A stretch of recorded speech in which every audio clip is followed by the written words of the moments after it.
Good evening dear aspirants. Anantha IAS അക്കാഡമിയുടെ daily news analysis സെഷനിലേക്ക് എല്ലാവരെയും സ്വാഗതം ചെയ്യുകയാണ്. നമുക്ക് ഫസ്റ്റ് ആർട്ടിക്കിളിലേക്ക് പോകാം. ഫസ്റ്റ് ആർട്ടിക്കിൾ വളരെ രസകരമായിട്ടുള്ള ഒരു ആർട്ടിക്കിളാണ്.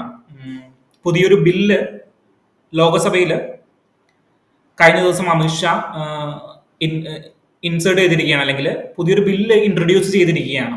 ഞാൻ ഞെട്ടിപ്പോയി ഈ ഒരു ന്യൂസ് കണ്ടപ്പോൾ. അതായത് 20-ാം തീയതിയിലത്തെ പത്രത്തിലാണ് ഇങ്ങനെ ഒരു വാർത്ത വന്നത്. ഞാൻ വിചാരിച്ചു ചെറിയ എന്തെങ്കിലും ചേഞ്ചുകൾ വരുത്തുന്ന ഒരു ബില്ലായിരിക്കും, മുന്നേ ഒരു പ്രയർ ഇൻഫോർമേഷൻ ഒന്നും ഇല്ലാണ്ട് ഇങ്ങനെ ഒരു ബില്ല് ഇൻക്ലൂഡ് ചെയ്തിരിക്കുന്നത് കണ്ടപ്പോൾ എല്ലാവരും വിചാരിച്ചിരുന്നത് എന്തെങ്കിലും ചെറിയൊരു ചേഞ്ച് കൊണ്ടുവരുന്ന ഒരു ബില്ലായിരിക്കും. എന്നാലല്ല, നമ്മുടെ കോൺസ്റ്റിറ്റ്യൂഷൻ അമെൻഡ് ചെയ്തുകൊണ്ട്, ഫെഡറൽ സ്ട്രക്ചറെ ചേഞ്ച് ചെയ്തുകൊണ്ട്, കോൺസ്റ്റിറ്റ്യൂഷൻ അമെൻഡ് ചെയ്തുകൊണ്ട് CMസിനെയും PMസിനെയും ലെജിസ്ലേറ്റീവ് അസംബ്ലികളുള്ള യൂണിയൻ ടെറിട്ടറികളിലെ CMനെയും ലൈബിൾ ആക്കുന്ന ഒരു നിയമമാണ് കൊണ്ടുവരാനായിട്ട് പോകുന്നത്. ഈ ബില്ല് പാസ്സാകാനായിട്ടൊന്നും പോകുന്നില്ല, വെറുതെ ഒന്ന് ഇൻട്രൊഡ്യൂസ് ചെയ്ത് ശ്രദ്ധ തിരിച്ചുവിട്ടതാണ്. കാരണം ഒരു ബില്ല് നിയമസഭയിൽ പാസ്സാകണമെങ്കിൽ, അല്ലെങ്കിൽ ലോകസഭയിൽ പാസ്സാകണമെങ്കിൽ, അതിന് കോൺസ്റ്റിറ്റ്യൂഷണൽ അമെന്റ്മെന്റ് ബില്ല് പാസ്സാകണമെങ്കിൽ അതിന് സ്പെഷ്യൽ മെജോറിറ്റി വേണം. സോ NDA എന്ന് പറയുന്ന കമ്മിറ്റിക്ക്, അല്ലെങ്കിൽ NDA എന്ന് പറയുന്ന ഒരു അലയൻസിന് എന്തില്ല, സ്പെഷ്യൽ മെജോറിറ്റി പാസ്സാക്കാനായിട്ടുള്ള ഭൂരിപക്ഷമൊന്നും നിലവിൽ ലോകസഭയിലില്ല.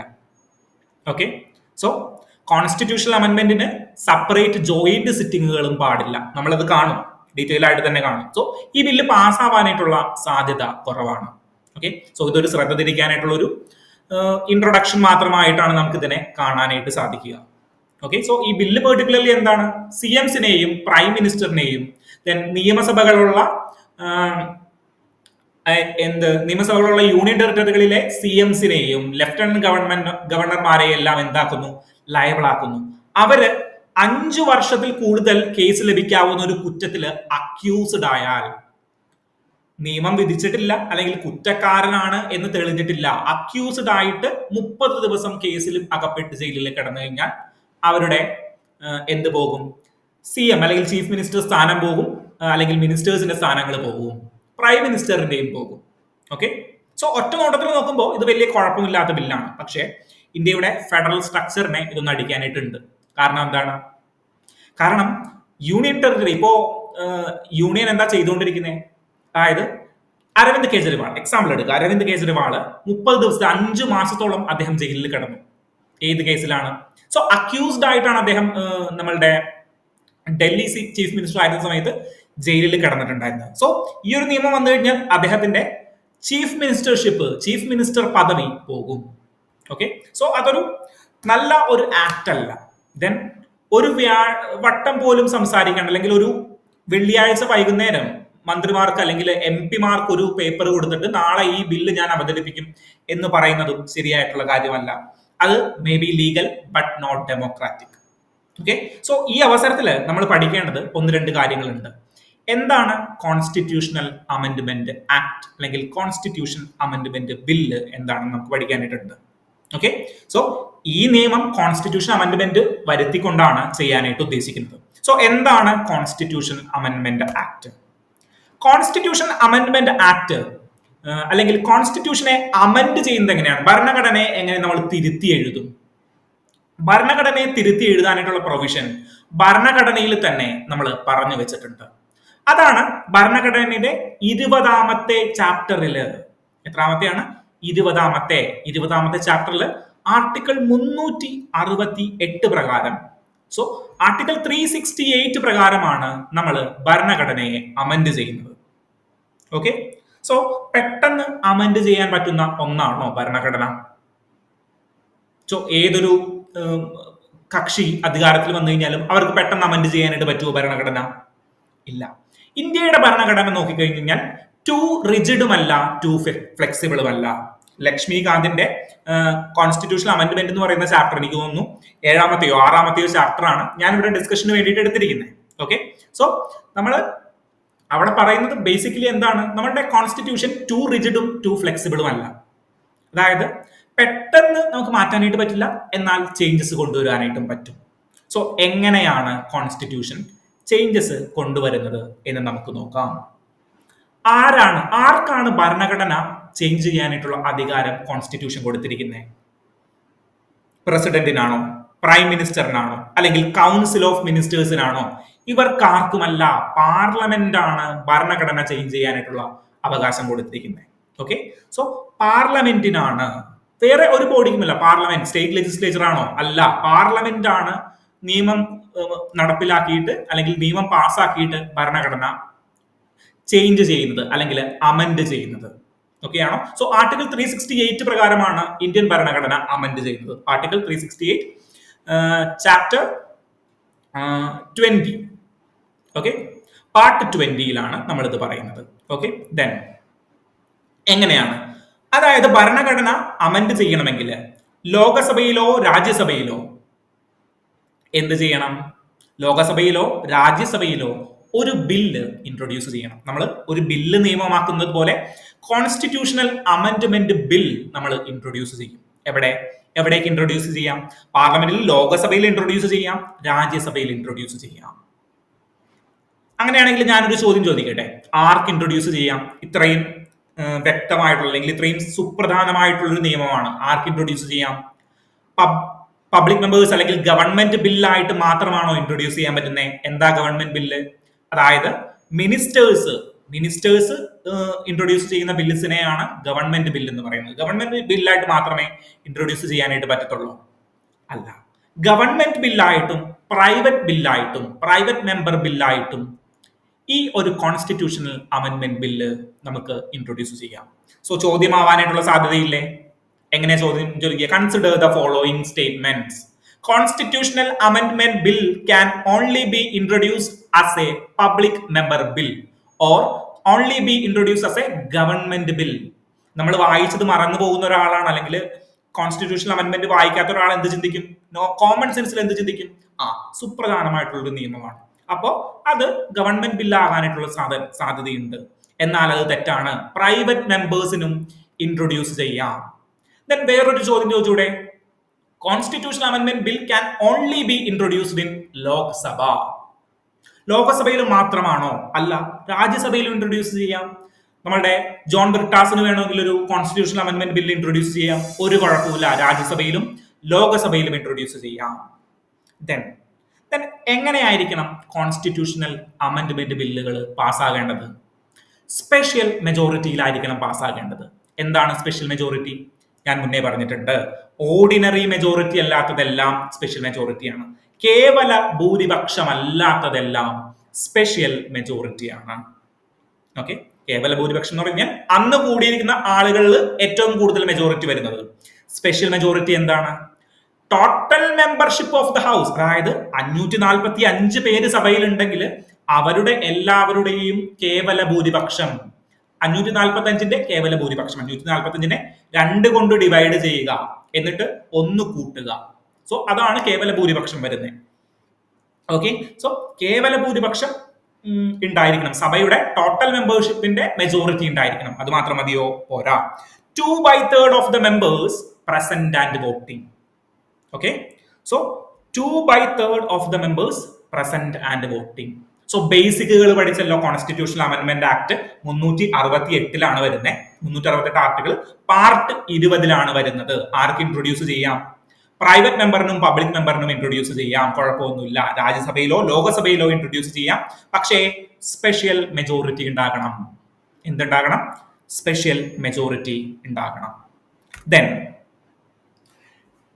അപ്പോ നമ്മളൊരു പബ്ലിക് അല്ലെങ്കിൽ ഒരു പ്രൈവറ്റ് മെമ്പർ കോൺസ്റ്റിറ്റ്യൂഷണൽ അമെൻമെന്റ് ബില്ല് ഇൻട്രൊഡ്യൂസ് ചെയ്തു, സഭയിൽ വന്നു. സാധാരണ ഒരു ബില്ല് പോലെ തന്നെ സഭയിൽ വന്നു, ഫസ്റ്റ് റീഡിംഗ് വന്നു. ദെൻ എന്ത് പോകും? സെലക്ട് കമ്മിറ്റിക്ക് വിടും വേണമെങ്കിൽ, അല്ലെങ്കിൽ ജോയിന്റ് പാർലമെന്ററി കമ്മിറ്റിക്ക് വിടും, സെക്കൻഡ് റീഡിംഗ് നടത്തും. ഓക്കെ, സോ ദെൻ എന്ത് ചെയ്യും? ദെൻ തേർഡ് റീഡിംഗ്, 3 സെക്ഷൻ ഉണ്ടല്ലോ, first reading, second reading, third reading. Then മൂന്നാമത്തതിൽ വോട്ടിനിടും. ഈ വോട്ടിലിടുമ്പോൾ എങ്ങനെ പാസ്സാകണം? സ്പെഷ്യൽ മെജോറിറ്റിയിൽ പാസ്സാകണം. സ്പെഷ്യൽ മെജോറിറ്റിയിൽ പാസ്സായി കഴിഞ്ഞാൽ എന്താ സംഭവിക്കുക? അത് നെക്സ്റ്റ് ഹൗസിലേക്ക് പോകും. ലോകസഭയിലാണ് ഇൻട്രൊഡ്യൂസ് ചെയ്തതെങ്കിൽ പാസ്സായിട്ട് രാജ്യസഭയിലേക്ക് പോകും. രാജ്യസഭയിൽ പാസ്സായി കഴിഞ്ഞു കഴിഞ്ഞാൽ അത് പ്രസിഡന്റിന്റെ അടുത്തേക്ക് പോകും. Okay, so constitution amendment bill വരുമ്പോൾ പ്രസിഡന്റിന് എന്തൊക്കെ അധികാരങ്ങളുണ്ട്? കോൺസ്റ്റിറ്റ്യൂഷൻ അമെൻഡ്മെന്റ് ബില്ല് രാജ്യസഭയിലും ലോകസഭയിലും പാസ്സാക്കിയിട്ട് പ്രസിഡന്റിന്റെ അടുത്തേക്ക് ചെന്ന് കഴിഞ്ഞു കഴിഞ്ഞാൽ പ്രസിഡന്റ് പറയും, നിങ്ങൾ ഇതൊന്ന് തിരിച്ചൊന്ന് ചിന്തിക്കുക. അല്ലെങ്കിൽ സസ്പെൻസീവ് വീറ്റോ അവർ യൂസ് ചെയ്യില്ല. കോൺസ്റ്റിറ്റ്യൂഷണൽ അമെന്റ്മെന്റിന്റെ കാര്യത്തില് പ്രസിഡന്റിന് വീറ്റോ പവേഴ്സ് ഇല്ല. കിട്ടിയാൽ ഒപ്പിട്ടിരിക്കണം. എന്താണ്? കിട്ടിയാൽ ഒപ്പിട്ടിരിക്കണം. After the passage the bill is presented to the president who must give his assent. മനസ്സിലായോ? ആരാണോ പ്രസിഡന്റ് ആയിരുന്ന ആള് അത് അസെന്റ് ചെയ്തിരിക്കണം, ഒപ്പിട്ടിരിക്കണം. ഏത് കോൺസ്റ്റിറ്റ്യൂഷണൽ അമെന്റ്മെന്റ്? ഇങ്ങനെ ഒപ്പിടണം എന്നൊരു നിർബന്ധ വ്യവസ്ഥ ഉണ്ടായിരുന്നില്ല 1971 വരെ. 71 24th കോൺസ്റ്റിറ്റ്യൂഷണൽ അമെന്റ്മെന്റ് ആക്ട്, ഇതും കോൺസ്റ്റിറ്റ്യൂഷൻ അമെന്റ് ചെയ്തിട്ടാണ് നമ്മൾ ക്രിയേറ്റ് ചെയ്തത്. So 24th constitutional amendment act പ്രകാരം നമ്മൾ എന്ത് ചെയ്തു? കോൺസ്റ്റിറ്റ്യൂഷനെ അമെന്റ് ചെയ്തിട്ട് പ്രസിഡന്റിന്റെ അസെന്റ് അല്ലെങ്കിൽ പ്രസിഡന്റ് ഒപ്പിടുന്നത് എന്താണ്? നിർബന്ധമാക്കി. പ്രസിഡന്റ് കിട്ടിക്കഴിഞ്ഞാൽ കോൺസ്റ്റിറ്റ്യൂഷൻ അമെന്റ്മെന്റ് ബില്ലാണെങ്കിൽ വേറെ വീറ്റോ പവേഴ്സ് ഒന്നും അദ്ദേഹത്തിന്റെ കയ്യിലില്ല. അദ്ദേഹം ഒപ്പിട്ടിരിക്കണം. ഓക്കെ. അപ്പൊ ഒരു സിനാറിയോ പഠിച്ചല്ലോ, ഒപ്പിടാനായിട്ട് വന്നു. പ്രസിഡന്റിന് എന്തെങ്കിലും ചെയ്യാൻ പറ്റുമോ? പ്രസിഡന്റിന് ഒരു പവറും ഇല്ല. പ്രസിഡന്റ് ഒപ്പിട്ടിരിക്കണം.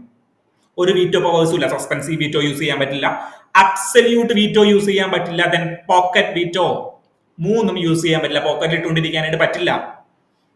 ഓക്കെ. സോ 3 കാര്യങ്ങളും യൂസ് ചെയ്യാനായിട്ട് പറ്റില്ല. ദെൻ മറ്റൊരു സിനാരിയോ നോക്കുക. അതായത് ഒരു ബില്ല് പാസ്സായില്ല, നോർമൽ ബില്ല് പാസ്സായില്ല. First reading, second reading, third reading വന്ന് വോട്ടിനിട്ടു, പാസ്സായില്ല. ഒരു സഭയിൽ പാസ്സായി, രണ്ടാമത്തെ സഭയിൽ പാസ്സായില്ല. ആ സിനാരിയോ നോക്കും. ഒരു സഭയിൽ പാസ്സായി, ലോകസഭയിൽ പാസ്സായി, രാജ്യസഭയിൽ പാസ്സായില്ല. നോർമൽ ബില്ലിന്റെ കേസസിൽ എന്ത് വിളിക്കാനായിട്ട് പറ്റും? ജോയിന്റ് സിറ്റിംഗ് വിളിക്കാനായിട്ട് പറ്റും. എന്ത് വിളിക്കാൻ പറ്റും? ജോയിന്റ് സിറ്റിംഗ് വിളിക്കാൻ പറ്റും. എല്ലാവരും ഒരു സഭയിൽ, രാജ്യസഭയിലുള്ളവരും ലോകസഭയിലുള്ളവരും കൂടി ഒരു ഓഡിറ്റോറിയത്തിൽ കൂടും. അവർ ചായ കുടിച്ചുകൊണ്ടിരിക്കുന്നതിന്റെ ഇടയിൽ എന്ത് സംഭവിക്കും? ഒരു ബില്ല് അങ്ങോട്ട് പാസ്സാക്കി എടുക്കും, നോർമൽ ബില്ലാണെങ്കിൽ. പക്ഷേ കോൺസ്റ്റിറ്റ്യൂഷണൽ അമെന്റ്മെന്റ് ബില്ലാണെങ്കിൽ ഇത് ചേഞ്ച് ചെയ്യാൻ പാടില്ല, അല്ലെങ്കിൽ ജോയിന്റ് സിറ്റിംഗിനുള്ള ഒരു പ്രൊവിഷൻ ഇല്ല.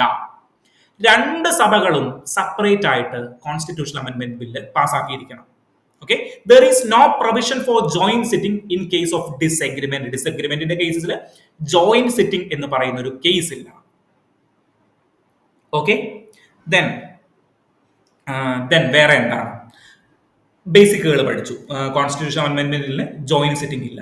ദെൻ നമ്മളുടെ സംസ്ഥാനങ്ങളുടെ പ്രത്യേക അധികാരങ്ങളെ എടുത്തു കളയുന്ന നിയമങ്ങൾ ഉണ്ടാവുമല്ലോ, റിലേറ്റഡ് ടു പ്രസിഡന്റ് ഓഫ് ഇന്ത്യയുടെ ഇലക്ഷൻ, രാജ്യസഭാ മെമ്പേഴ്സിന്റെ ഇലക്ഷൻ, അങ്ങനെ സംസ്ഥാനങ്ങൾക്ക് കൂടി ഭാഗവാക്കുകളാകുന്ന, സ്റ്റേറ്റ് ലിസ്റ്റിൽ പെടുന്ന കാര്യങ്ങളെ ഉൾപ്പെടുത്തുന്ന നിയമങ്ങൾ ഉണ്ടാവുമല്ലോ. സോ അങ്ങനെയുള്ള നിയമങ്ങൾ വരുന്ന കേസുകളിൽ, അങ്ങനെയുള്ള ചില പെർട്ടിക്കുലർ നിയമങ്ങളുണ്ട്. അങ്ങനെയുള്ള നിയമങ്ങൾ വരുന്ന കേസുകളിൽ എന്താണ്? അങ്ങനെയുള്ള നിയമങ്ങൾ വരുന്ന കേസിൽ സംസ്ഥാനങ്ങളുടെ എന്തുകൂടി വേണം? അസെന്റ് കൂടി വേണം. സോ ഒരു കോൺസ്റ്റിറ്റ്യൂഷണൽ അമെന്റ്മെന്റ് ബില്ല് ഇൻട്രൊഡ്യൂസ് ചെയ്യുന്നു, രാജ്യസഭയും ലോകസഭയും പാസ്സാക്കി. പക്ഷേ അതിൽ സംസ്ഥാനങ്ങളുടെ അധികാര പരിധിയെ കുറയ്ക്കുന്നതോ കൂട്ടുന്നതോ ആയ ചില കാര്യങ്ങളുണ്ട്. For example, goods and service tax introduce ചെയ്യുന്നു, അല്ലെങ്കിൽ രാജ്യസഭ MP-മാരുടെ എണ്ണം കൂട്ടുന്നു, അല്ലെങ്കിൽ എണ്ണം കുറയ്ക്കുന്നു. സോ ഇത് സംസ്ഥാനങ്ങളെ ബാധിക്കുന്ന ഒരു കാര്യമാണ്. സോ ഇത് സംസ്ഥാനങ്ങൾ റാറ്റിഫൈ ചെയ്തിരിക്കണം. എങ്ങനെ റാറ്റിഫൈ ചെയ്തിരിക്കണം?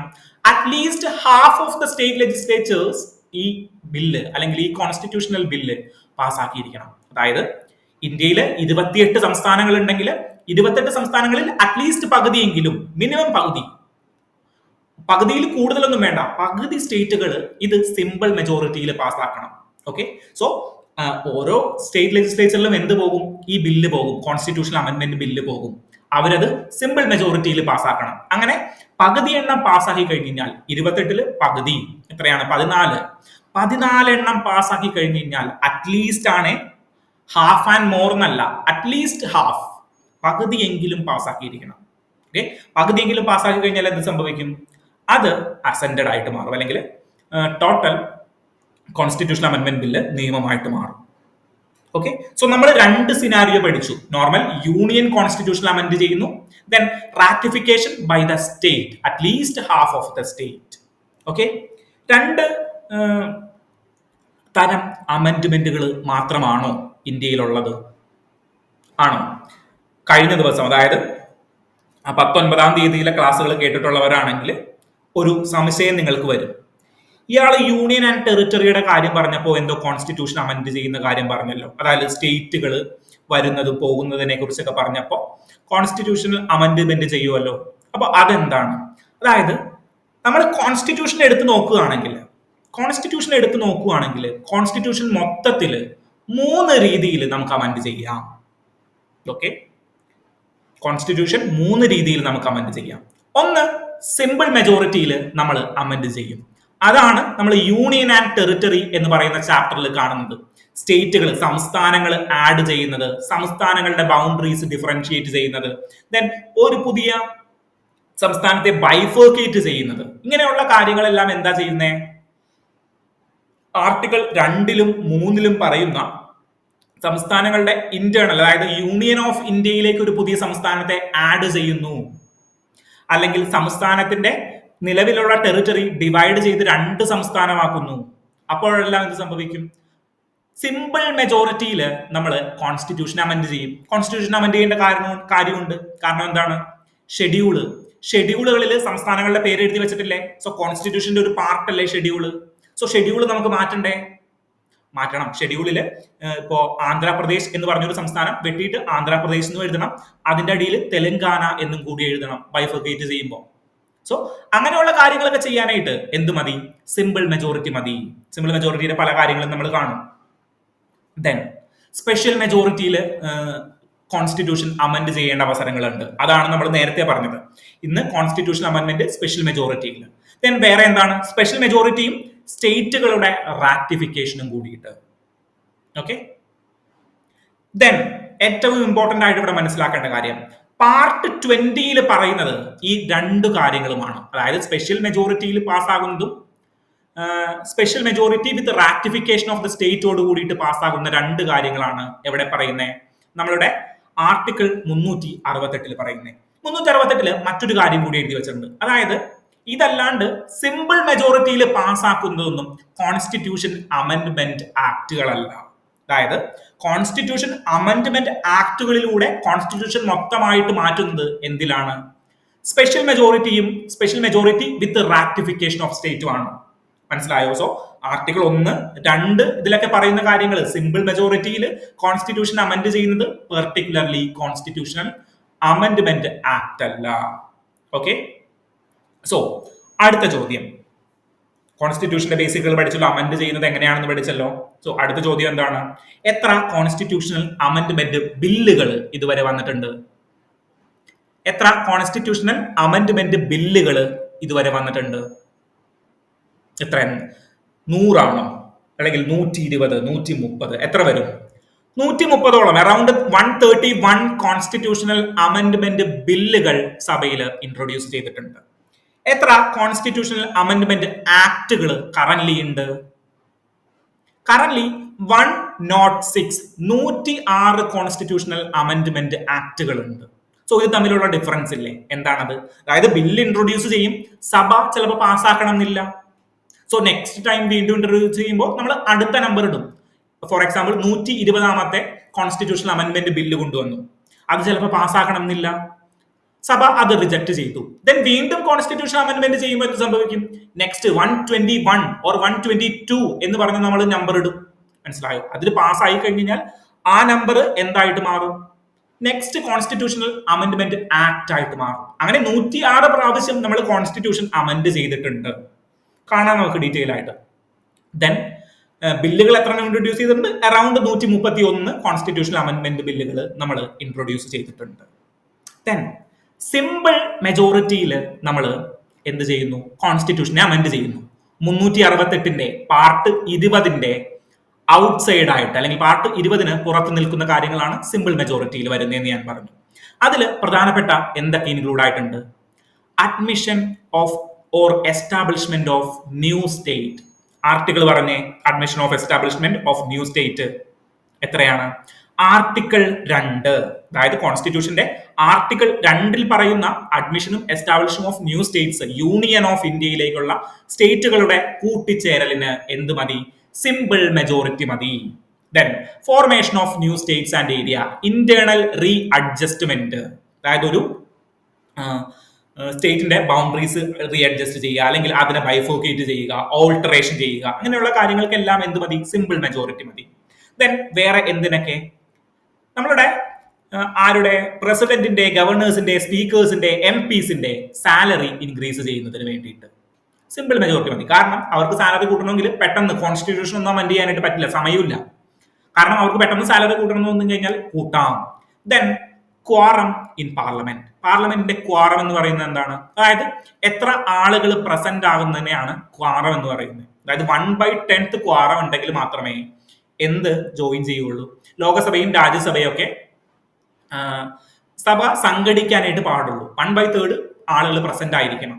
ഓക്കെ, ഇപ്പൊ നമ്മളൊരു ഓൺലൈൻ മീറ്റിംഗ് നടക്കുമ്പോൾ മിനിമം 10 പേരുണ്ടെങ്കിൽ നമ്മൾ കൂടുള്ളൂ എന്ന് നമ്മൾ പറയില്ല. അതുപോലെ അതിനെയാണ് ക്വാറം എന്ന് പറയുന്നത്. അതുപോലെ ലോകസഭയും രാജ്യസഭയും ജോയിൻ ചെയ്യാനായിട്ട് മിനിമം എത്ര ആളുകൾ വേണം?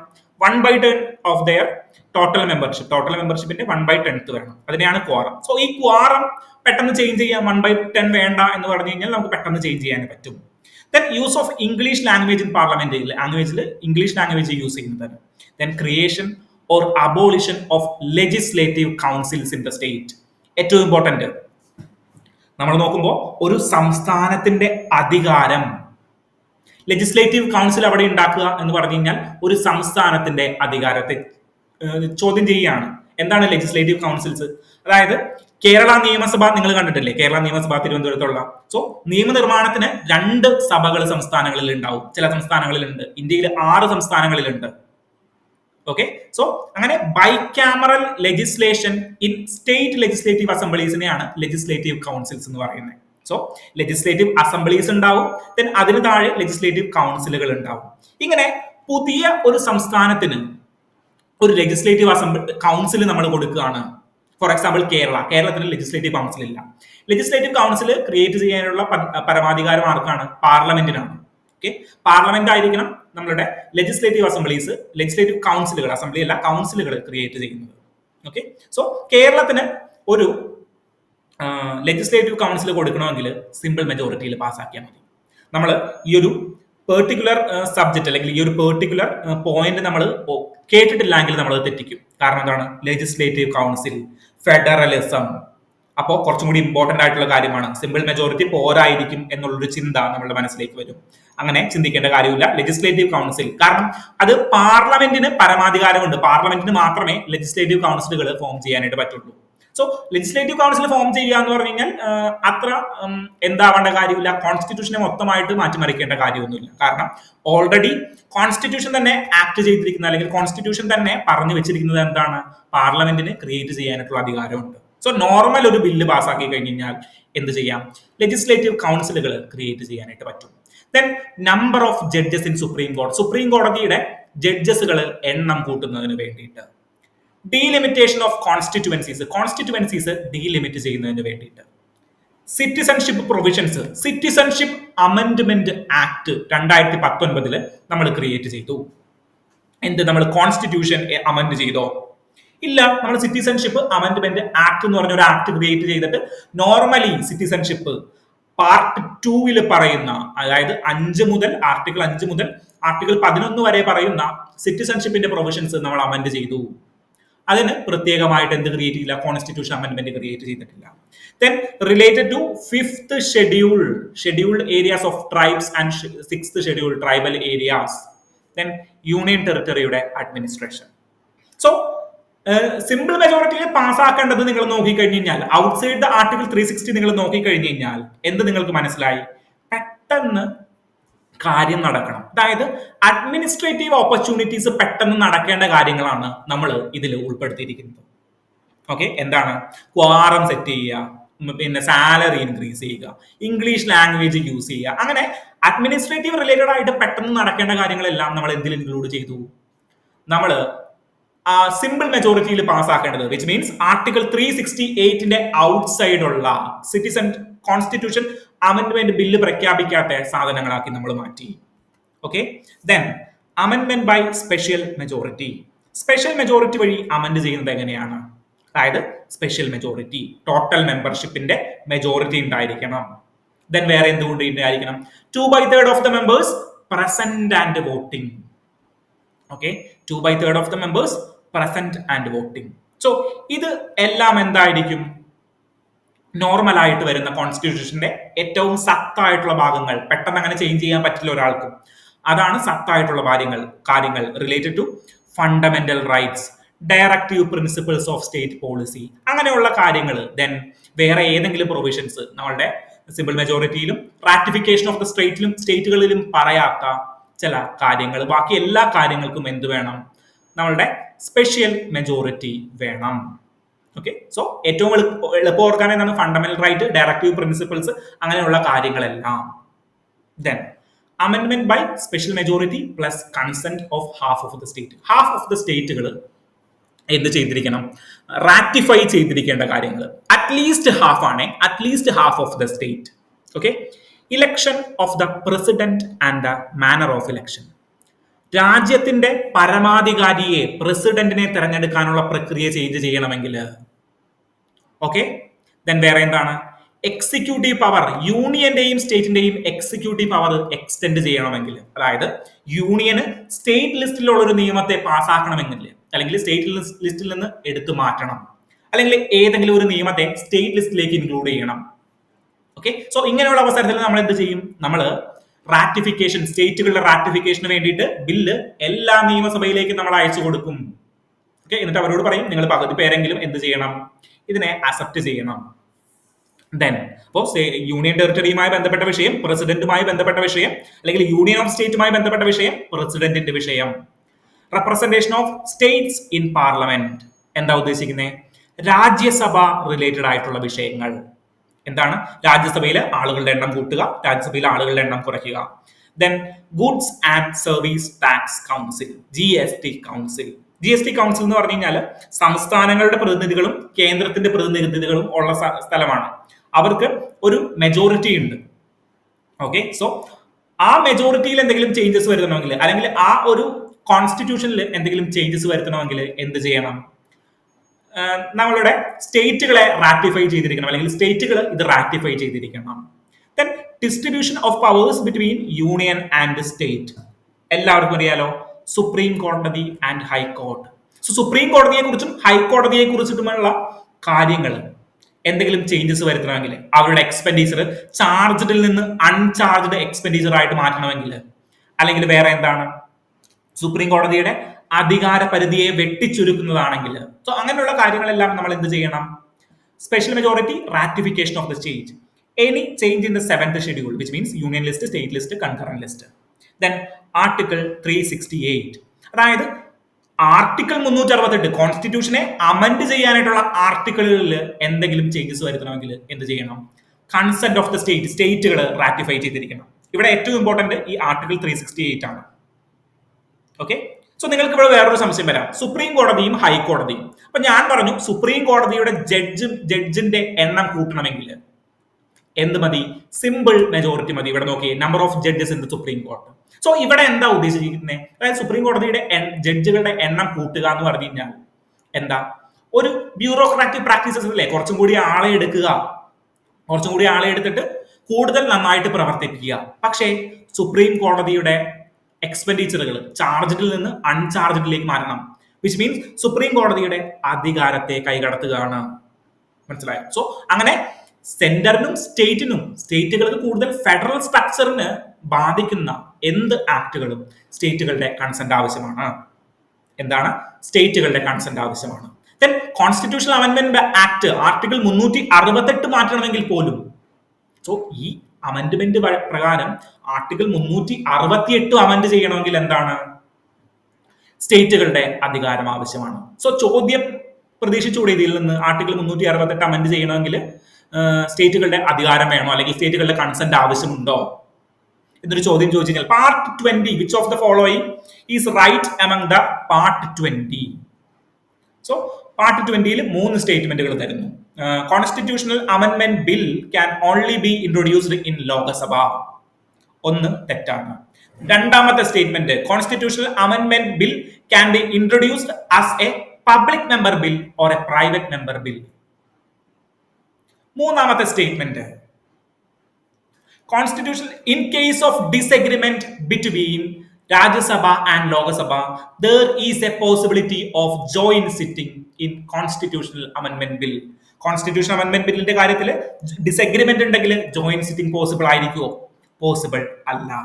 അപ്പൊ മൂന്നാമത്തെ സ്റ്റേറ്റ്മെന്റും. ഇനി നമുക്ക് രണ്ടാമത്തെ ആർട്ടിക്കിളിലേക്ക് പോകാം. രണ്ടാമത്തെ ആർട്ടിക്കിൾ ബേസിക് ആയിട്ടുള്ള നമ്മൾ പഠിച്ച ഒരു കാര്യമാണ്. എന്താണ്? Election of the vice president of the India. So ആരാണ് വൈസ് പ്രസിഡന്റ് എന്ന് പറഞ്ഞു കഴിഞ്ഞാൽ, സോ ബേസിക് ആയിട്ട് നമ്മൾ പഠിച്ച മുന്നത്തെ ക്ലാസ്സിൽ ഇത് ഓർക്കുന്നുണ്ടോ? നമ്മൾ പെട്ടെന്ന് സ്റ്റോപ്ഡ് ആയി പോയി ഒരു വാർത്ത കേട്ട് കഴിഞ്ഞപ്പോഴേക്കും.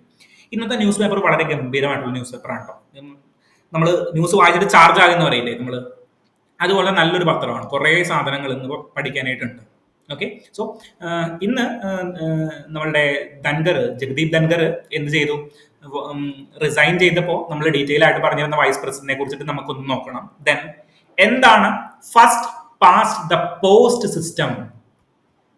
Okay, first past the post system and the proportional representation. ഇതാണ് നമ്മൾ ഇന്ന് പുതുതായിട്ട് പഠിക്കാൻ പോകുന്നത്. സോ ആദ്യം നമ്മൾ വൈസ് പ്രസിഡന്റിനെ ഒന്ന് റിവൈസ് ചെയ്യും. ഈ പറഞ്ഞോ, ഞാൻ പറയേണ്ട കാര്യമില്ലല്ലോ, ഡീറ്റെയിൽ ആയിട്ട് പറഞ്ഞില്ലേ എന്താണ് വൈസ് പ്രസിഡന്റ്, എങ്ങനെയാണ് വൈസ് പ്രസിഡന്റിനെ തെരഞ്ഞെടുക്കുന്നത്, എങ്ങനെയാ വൈസ് പ്രസിഡന്റിനെ തെരഞ്ഞെടുക്കുന്നത് പറഞ്ഞേ. Vice president is elected by an electoral college. ആ ഇലക്ടറൽ കോളേജിൽ ആരൊക്കെ ഉണ്ടാവും? ഒരു കൂട്ടം ആളുകൾ, അതിനെയാണ് കോളേജ് എന്ന് വിളിക്കുന്നത്. ആ കോളേജിൽ ആരൊക്കെ ഉണ്ടാവും? ആരൊക്കെ ഉണ്ടാവും?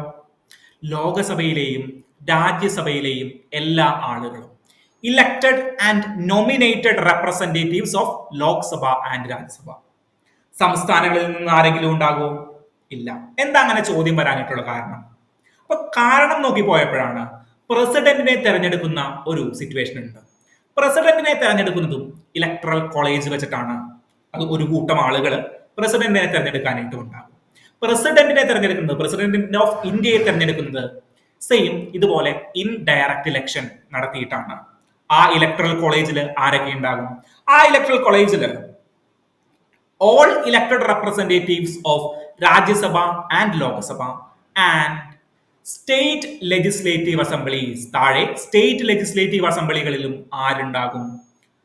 അവിടുത്തെ ഇലക്ടഡ് റെപ്രസെന്റേറ്റീവ്സ്. നമ്മളുടെ മുഖ്യമന്ത്രി പിണറായി വിജയനും നമ്മളുടെ രാജീവ് മന്ത്രിയും ദെൻ രാജൻ മിനിസ്റ്ററും എല്ലാവരും പോകും. രാജൻ മിനിസ്റ്റർ മാത്രമല്ല, പ്രതിപക്ഷ നേതാവും അവരുടെ എല്ലാ MLA മാരും എന്തിനു പോകും?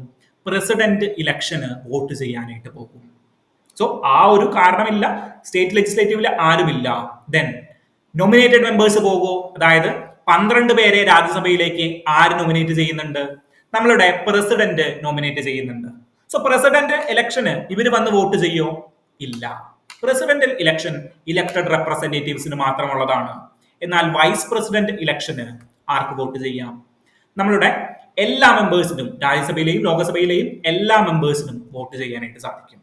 സോ ബേസിക്സ് പഠിച്ചല്ലോ, ബേസിക് പഠിക്കുകയല്ല, വീണ്ടും ഓർമ്മിച്ചല്ലോ. ദെൻ ഇലക്ഷൻ പ്രോസസ് എങ്ങനെയാണ്? ഇൻഡയറക്റ്റ് ഇലക്ഷൻ ആണ്. Single but transferable vote, proportional representation by single but transferable vote. എന്താണെന്ന് നമുക്ക് നോക്കാം ഡീറ്റെയിൽ ആയിട്ട്. ദെൻ ക്വാളിഫിക്കേഷൻ എന്താണ്? ഒരു ക്വാളിഫിക്കേഷൻ ഉണ്ടാകേണ്ടത് 35 വയസ്സ് പൂർത്തിയായിരിക്കണം, ഇന്ത്യൻ സിറ്റിസൺ ആയിരിക്കണം, രാജ്യസഭയിലേക്ക് മത്സരിക്കാനായിട്ടുള്ള യോഗ്യത ഉണ്ടായിരിക്കണം. ദെൻ ഓഫീസ് ഓഫ് പ്രോഫിറ്റുകളൊന്നും കീപ്പ് ചെയ്യാനായിട്ട് പാടില്ല.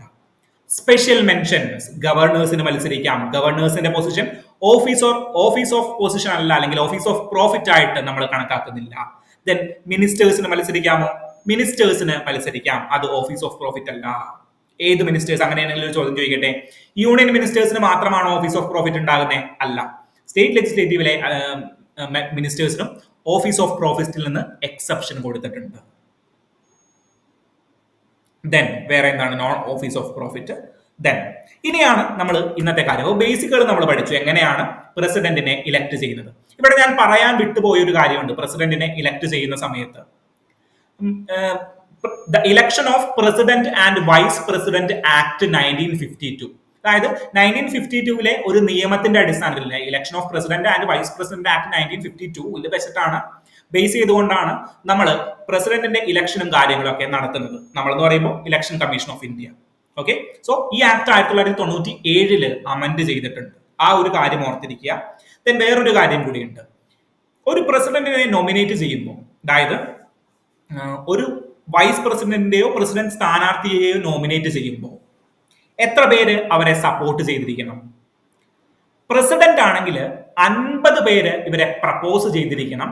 ദെൻ 50 പേര് അടുത്ത 50 പേര്, ആദ്യം അവരെ പ്രപ്പോസ് ചെയ്യുന്ന 50 പേരുണ്ടാവും, ദെൻ അതിനെ സപ്പോർട്ട് ചെയ്യുന്ന സെക്കൻഡേഴ്സ് എന്ന് പറയുന്ന 50 പേരും ഉണ്ടാവണം. ഓക്കെ, പ്രസിഡന്റ് ആണെങ്കിൽ 50 പേര് എന്ത് ചെയ്യണം, സപ്പോർട്ട് ചെയ്തിരിക്കണം. ദെൻ 50 പേര് എന്ത് ചെയ്തിരിക്കണം, സെക്കൻഡേഴ്സ് ആയിട്ട് നിൽക്കുകയും വേണം. നമ്മളുടെ വൈസ് പ്രസിഡന്റിന്റെ കാര്യത്തിലാണെങ്കിൽ വൈസ് പ്രസിഡന്റ് ഇലക്ഷന് 20 പേര് പ്രപ്പോസ് ചെയ്തിരിക്കണം, 20 പേര് സെക്കൻഡേഴ്സ് ആയിട്ട് പിന്തുണയ്ക്കണം. ആര്? വീട്ടിലുള്ള ഒരു 20 പേര് അല്ലെങ്കിൽ സ്വന്തം പാർട്ടിക്കാരായിട്ടുള്ള 20 പേരെ വിളിച്ചുകൊണ്ട് വന്നാൽ മതിയോ? ഇല്ല. ഇലക്ട്രൽ കോളേജിലെ 20 പേര് സപ്പോർട്ട് ചെയ്തിരിക്കണം, 20 പേര് പിന്താങ്ങിയിരിക്കണം. ഞങ്ങൾ ഇദ്ദേഹത്തെ പിന്താങ്ങുന്നു, ഇദ്ദേഹത്തിന് നോമിനേഷൻ കൊടുക്കാമെന്ന് പറഞ്ഞിട്ട് 20 പേര് വന്നം. ദെൻ സെലക്ടേഴ്സ് ആയിട്ട്, സെലക്ടേഴ്സ് എന്ന് പറയുമ്പോൾ നോമിനേഷൻ പ്രക്രിയയിൽ ഒപ്പം ഉണ്ടാകണം, ഈ 20 പേരും ഒപ്പം ഉണ്ടാകണം എന്നുള്ളതാണ്. ഓക്കെ, സോ അങ്ങനെ ടോട്ടൽ 40 പേര് സപ്പോർട്ട് ചെയ്തിരിക്കണം. ആരെ? വൈസ് പ്രസിഡന്റിനെ. പ്രസിഡന്റ് ആണെങ്കിൽ 50 50 100 പേര്. ഇത് എവിടെയാ പറയുന്നത്? The president and vice president. കോൺസ്റ്റിറ്റ്യൂഷനിൽ ഇത് പറയുന്നുണ്ടോ? ഇല്ല. ദ പ്രസിഡന്റിനെയും വൈസ് പ്രസിഡന്റിനെയും തിരഞ്ഞെടുക്കാനായിട്ടുള്ള ആക്ട് 1952 ആക്ടിലാണ് ഈ ഒരു കാര്യം പറയുന്നത്. ദെൻ 15,000 രൂപ കെട്ടിവെച്ചിരിക്കണം. ഇലക്ഷൻ കമ്മീഷന് ഉള്ളിൽ 15,000 രൂപ കെട്ടിവെക്കുന്ന ആൾക്ക് മാത്രമേ നോമിനേഷൻ പ്രക്രിയ കൊടുക്കാനായിട്ട് പറ്റത്തുള്ളൂ. ഓക്കെ ആണോ? ദെൻ ഇനി നമ്മളുടെ ചർച്ചാ വിഷയത്തിലേക്ക്. സോ ഇന്നത്തെ എഡിറ്റോറിയൽ പറയുന്നത് പെർട്ടിക്കുലർലി രണ്ടുപേരുടെയും, രണ്ട് പുതിയ സ്ഥാനാർത്ഥികൾ, ഇന്ത്യ മുന്നണിയും BJP ലിട്ടായിട്ടുള്ള NDA അലയൻസും 2 സ്ഥാനാർത്ഥികളെ നിർത്തിയിട്ടുണ്ട്. ഓക്കെ, സോ അവരുടെ ക്വാളിഫിക്കേഷൻ, ദെൻ എന്ത് കാരണങ്ങൾ കൊണ്ടാണ് ഇവരെ നിർത്തിയെന്നുള്ളതൊക്കെയാണ്. CP രാധാകൃഷ്ണൻ സാറിനെയും ദെൻ B സുദർശൻ റെഡ്ഡി, മുന്നത്തെ ജഡ്ജി ആയിരുന്ന സുദർശൻ റെഡ്ഡി സാറിനെയും നിർത്തിയിട്ടുണ്ട്. ഓക്കെ, സോ അവരുടെ ക്വാളിഫിക്കേഷൻ, ദെൻ അവരുടെ പൊളിറ്റിക്കൽ കാര്യങ്ങളൊക്കെയാണ് ഈ ഒരു പെർട്ടിക്കുലർ ആർട്ടിക്കിൾ പറയുന്നത്. നമ്മൾ ഇവിടെ പഠിക്കേണ്ടത് first past the post system. Okay, first past the post system എന്ന് പറഞ്ഞു കഴിഞ്ഞാൽ എന്താണ്? അതായത് ഡയറക്റ്റ് ഇലക്ഷൻ ഒക്കെ നടക്കുമ്പോൾ നമ്മൾ ഉപയോഗിക്കുന്ന ഒരു കാര്യമാണ് ഈ first past the post system. ആരാണോ ആദ്യം പാസ്സാകുന്നത്, ഓക്കെ, ആരാണോ ആദ്യം മെജോറിറ്റി അറ്റൈൻ ചെയ്യുന്നത് അവര് ജയിക്കും. മെജോറിറ്റി അല്ല, ആരാണോ ആദ്യം പാസ്സാകുന്നത്. ഓക്കെ, ഓട്ട മത്സരത്തിൽ ഒരു എന്തുണ്ട്, ഒരു ഡെഡ് ലൈൻ ഉണ്ട്. ആരാണോ ആദ്യം അവിടെ എത്തിച്ചേരുന്നത് അയാൾ ജയിക്കും. അതുപോലെ തന്നെയാണ്. സോ ഇത് നല്ലതാണോ ചീത്തയാണോ? Electoral system where the candidate who receives the most vote in a constituency wins. ഏറ്റവും കൂടുതൽ വോട്ട് കിട്ടുന്ന ഒരാൾ ജയിക്കും. It does not require majority. അതെന്താ മെജോറിറ്റി റിക്വയർ ചെയ്യണ്ട അല്ലെങ്കിൽ ചെയ്യുന്നില്ല എന്ന് പറയുന്നേ? നമ്മൾ ഈ പാലക്കാട് ഉപതെരഞ്ഞെടുപ്പ് നടന്നപ്പോൾ മികച്ച ഭൂരിപക്ഷത്തിൽ ആര് ജയിച്ചു? നമ്മുടെ പാലക്കാട് MLA ഷാഫി പറമ്പിലല്ല, നമ്മുടെ രാഹുൽ മാങ്കൂട്ടത്തിൽ ജയിച്ചു നമ്മൾ അറിഞ്ഞു. അപ്പൊ ഇവന്മാരെന്ത്, നമ്മൾ സിവിൽ സർവീസ് പഠിക്കുമ്പോൾ അവർ വന്നിട്ട് പറയാണ് ഡസ് നോട്ട് റിക്വയർ മെജോറിറ്റി എന്ന്. അതെന്താ അങ്ങനെ? അതെന്താ അങ്ങനെ നോക്കാം. അതായത് 100 പേര് വോട്ട് ചെയ്യുന്നുണ്ട്, 3 സ്ഥാനാർത്ഥികളുണ്ട്. ഓക്കെ, 100 പേര് വോട്ട് ചെയ്യാനുണ്ട്. 100% പറയാം, 100 പേര് വോട്ട് ചെയ്യുന്നുണ്ട്. അതില് 3 സ്ഥാനാർത്ഥികളുണ്ട്. എ എന്ന് പറയുന്ന സ്ഥാനാർത്ഥിക്ക് എത്ര സീറ്റ് കിട്ടി? എ എന്ന് പറയുന്ന സ്ഥാനാർത്ഥിക്ക് എത്ര? 40% വോട്ട് കിട്ടി. ഓക്കെ, എ എന്ന് പറയുന്ന സ്ഥാനാർത്ഥിക്ക് 40 വോട്ട് കിട്ടി. ബി എന്ന് പറയുന്ന സ്ഥാനാർത്ഥിക്ക് 35 വോട്ടും സി എന്ന് പറയുന്ന സ്ഥാനാർത്ഥിക്ക് 25 വോട്ടും കിട്ടി. അതായത് 100 പേര് വോട്ട് ചെയ്തു, 40 വോട്ട് ആർക്ക് കിട്ടി? എ എന്ന് പറയുന്ന സ്ഥാനാർത്ഥിക്ക് കിട്ടി. ബാക്കി 60 വോട്ടും സ്പ്ലിറ്റ് ചെയ്ത് ബിക്കും സിക്കും പോയി. സോ ഇത് ഇൻഡിക്കേറ്റ് ചെയ്യുന്നത് എന്താണ്? 100-ൽ 60 ആളുകളും എക്കെതിരായിട്ടാണ് വോട്ട് ചെയ്തത്. ആലോചിച്ചു, രാഹുൽ മാങ്കൂട്ടത്തിൽ ഉണ്ട്, ദെൻ BJPയുടെ വേറെ ഒരാളും കൂടി ഉണ്ട്, ദെൻ LDFന്റെ P സരിനും ഉണ്ട്. BJPയുടെ സ്ഥാനാർത്ഥിയുടെ പേര് ഞാൻ അടുത്ത് മറന്നുപോയി. സോ ഇതില് രാഹുൽ മാങ്കൂട്ടത്തിനെതിരെ 100-ൽ 60 ആളുകളും എതിരായിട്ട് വോട്ട് ചെയ്തു. പക്ഷേ BJPക്കും സരിൻ സ്ഥാനാർത്ഥിക്കും എന്ത് കിട്ടിയില്ല? CPMനും എന്ത് കിട്ടിയില്ല? 40 എന്ന് പറയുന്ന ഒരു സംഖ്യ എത്തിയില്ല. സോ 100 എടുത്ത് നോക്കുമ്പോൾ 40 എന്താണ്? 40 മൈനോറിറ്റിയാണ്, 60% മെജോറിറ്റി. പക്ഷെ ഈ 60 സ്പ്ലിറ്റ് ആയിട്ടാണ് പോയത്. അതുകൊണ്ട് ടോട്ടൽ ഇലക്ട്രേറ്റിന്റെ, ടോട്ടൽ വോളിയത്തിന്റെ എന്തില്ല? മെജോറിറ്റി ഇവിടെ ഇല്ല. സോ ആരാണോ ഏറ്റവും കൂടുതൽ വോട്ട് സമാഹരിക്കുന്നത് അവര് ജയിക്കും. മനസ്സിലായോ? സോ എന്തുകൊണ്ടാണ് പല പൊളിറ്റിക്കൽ പാർട്ടീസും വോട്ട് ബാങ്ക് പൊളിറ്റിക്സ് മുന്നോട്ട് വെക്കുന്നേ എന്നിപ്പോ മനസ്സിലായോ? First past the post system introduce ചെയ്തത് കൊണ്ടാണ്. കാരണം വോട്ട് ബാങ്കുകൾ, അതായത് എല്ലാവരുടെയും വോട്ട് നമുക്ക് ആവശ്യമില്ല. പകരം എന്താണ്, നമുക്ക് അറ്റൈൻ ചെയ്യാൻ പറ്റുന്ന വോട്ട് ബാങ്കുകളിൽ നിന്ന് മാത്രം നമുക്ക് വോട്ടുകൾ ഇങ്ങോട്ട് വന്നു കഴിഞ്ഞാൽ നമ്മൾ ജയിക്കും എന്നുള്ളതാണ് ഇന്ത്യയുടെ ബേസിക് പൊളിറ്റിക്സിന്റെ ഏറ്റവും അടിസ്ഥാനം. സോ അതുകൊണ്ടാണ് പാർട്ടികളെല്ലാം വോട്ട് ബാങ്ക് പൊളിറ്റിക്സിന് വേണ്ടിയിട്ട് മാറുന്നത്. ദളിതരുടെ വോട്ട് സമാഹരിക്കാൻ ഏറ്റവും കൂടുതൽ വോട്ട് ബാങ്ക് ഉള്ള ആള് അവിടെ നിയമമാകും, അല്ലെങ്കിൽ അവിടെ ഒരു പ്രഷർ ഗ്രൂപ്പായിട്ട് പ്രവർത്തിക്കും. For example NSS, Nair service society. Then വേറെ ആരാണ്? ഇപ്പോ നമ്മുടെ ഇലക്ഷൻ സമയത്ത് നമ്മളുടെ സ്ഥാനാർത്ഥികൾ എവിടെ പോകും? പള്ളിയിൽ പോയിട്ട് പ്രാർത്ഥിക്കും, അരമനകളിൽ പോകും. എന്തുകൊണ്ടാണ്? ക്രിസ്ത്യൻ വോട്ട് ബാങ്കുകൾ, ദെൻ മുസ്ലിം വോട്ട് ബാങ്കുകൾ. ഇങ്ങനെ വോട്ട് ബാങ്ക് പൊളിറ്റിക്സ് വരാനായിട്ടുള്ള ഒരു കാരണം ഈ first past the post system. Majority വേണമെന്നില്ല, ടോട്ടൽ ഇലക്ട്രേറ്റിന്റെ മെജോറിറ്റി വേണമെന്നില്ല. പകരം എന്താണുള്ളത്? പകരം എന്ത് മതി? നമ്മളുടെ മിനിമം വോട്ടുകൾ, ഏറ്റവും കൂടുതൽ വോട്ടുകൾ സമാഹരിച്ചാൽ മാത്രം മതി, അതിന് മെജോറിറ്റി വേണമെന്നില്ല. സോ അപര സ്ഥാനാർത്ഥിയെ നിർത്തുന്നു, പേരില് അപരൻ. ഒരു ദിലീപിന്റെ ഒരു സിനിമയുണ്ടല്ലോ, 2 കൺട്രീസ്, അതിൽ അപരനായിട്ട് നിൽക്കും ദിലീപ്. എന്തിനു വേണ്ടിയിട്ടാണ്? വോട്ടുകൾ സ്പ്ലിറ്റ് ചെയ്തു പോകാനായിട്ട്. സോ ആദ്യത്തെ വോട്ടുകൾ സ്പ്ലിറ്റ് ചെയ്തു പോകുമ്പോൾ ഒരു സ്ഥാനാർത്ഥി ജയിക്കാനായിട്ടുള്ള സാധ്യത കുറയുകയാണ്. മനസ്സിലായോ? സോ ഇപ്പോ ഇലക്ഷന്റെ ചില കളികൾ എന്തുകൊണ്ടാണ് അങ്ങനെ നടക്കുന്നത് എന്ന് മനസ്സിലായോ? So first past the post system മനസ്സിലായല്ലോ. ആരാണോ ആദ്യം ഓടിയെത്തുന്നത് അയാൾ ജയിക്കും. Then proportional representation. Proportional representation എന്ന് പറഞ്ഞു കഴിഞ്ഞാൽ ആദ്യം ഓടിയെത്തുന്ന ആളല്ല ജയിക്കുന്നത്, പകരം എത്ര വോട്ടാണോ, പേഴ്സൻറ്റേജ് ഷെയർ ഓഫ് എത്ര വോട്ടാണോ കിട്ടിയിരിക്കുന്നത് അതിന്റെ അടിസ്ഥാനത്തിലായിരിക്കും നമ്മൾ സീറ്റുകൾ ഡിവൈഡ് ചെയ്ത് കൊടുക്കുന്നത്. Okay. So for example Kerala നിയമസഭയിലെ പ്രപ്പോർഷണൽ റെപ്രസെന്റേഷൻ കാരണം എന്ത് ചെയ്യുന്നു? പ്രപ്പോർഷണൽ റെപ്രസെന്റേഷനിലാണ് ഇലക്ഷൻസ് നടക്കുന്നത് വിചാരിക്കുക. ദെൻ കോൺഗ്രസിന് ടോട്ടൽ വോട്ട് ചെയ്ത 100 പേര് വോട്ട് ചെയ്തെങ്കിൽ കോൺഗ്രസിന് 40% വോട്ട് കോൺഗ്രസിന് കിട്ടി. എത്ര ശതമാനം വോട്ട്? 40% വോട്ട് കോൺഗ്രസിന് കിട്ടി. ദെൻ CPM-ന് എത്ര വോട്ട് കിട്ടി? ഒരു 50% വോട്ട് കിട്ടി. ദെൻ BJPക്ക് ഒരു 10% വോട്ട് കിട്ടി. ഓക്കെ, ശതമാനക്കണക്കിൽ വോട്ടുകൾ കിട്ടി. ദെൻ കോൺഗ്രസ് പാർട്ടിയിൽ നിന്ന് 40%-ന് അനുപാതികമായിട്ട്, അതായത് 140 ആളുകളാണല്ലോ നമ്മൾ അയക്കേണ്ടത്. എങ്ങട്? നമ്മുടെ നിയമസഭയിലേക്ക് 140 ആളുകളെയാണ് അയക്കേണ്ടത്. സോ കിട്ടിയ വോട്ട് പെർസെന്റേജിന് അടിസ്ഥാനമായിട്ട് എത്ര പേരെ? 140-ന്റെ 40% ആളുകളെ നമുക്ക് എന്ത് ചെയ്യാം? കോൺഗ്രസ് പാർട്ടിക്ക് സഭയിലേക്ക് അയക്കാം. അല്ലാണ്ട് ജയിച്ചു തോറ്റു എന്നൊന്നുമില്ല, കോൺഗ്രസ് പാർട്ടിക്ക് അങ്ങടേക്ക് അയക്കാനായിട്ട് പറ്റും. CPM എത്ര പേരെ അയക്കും?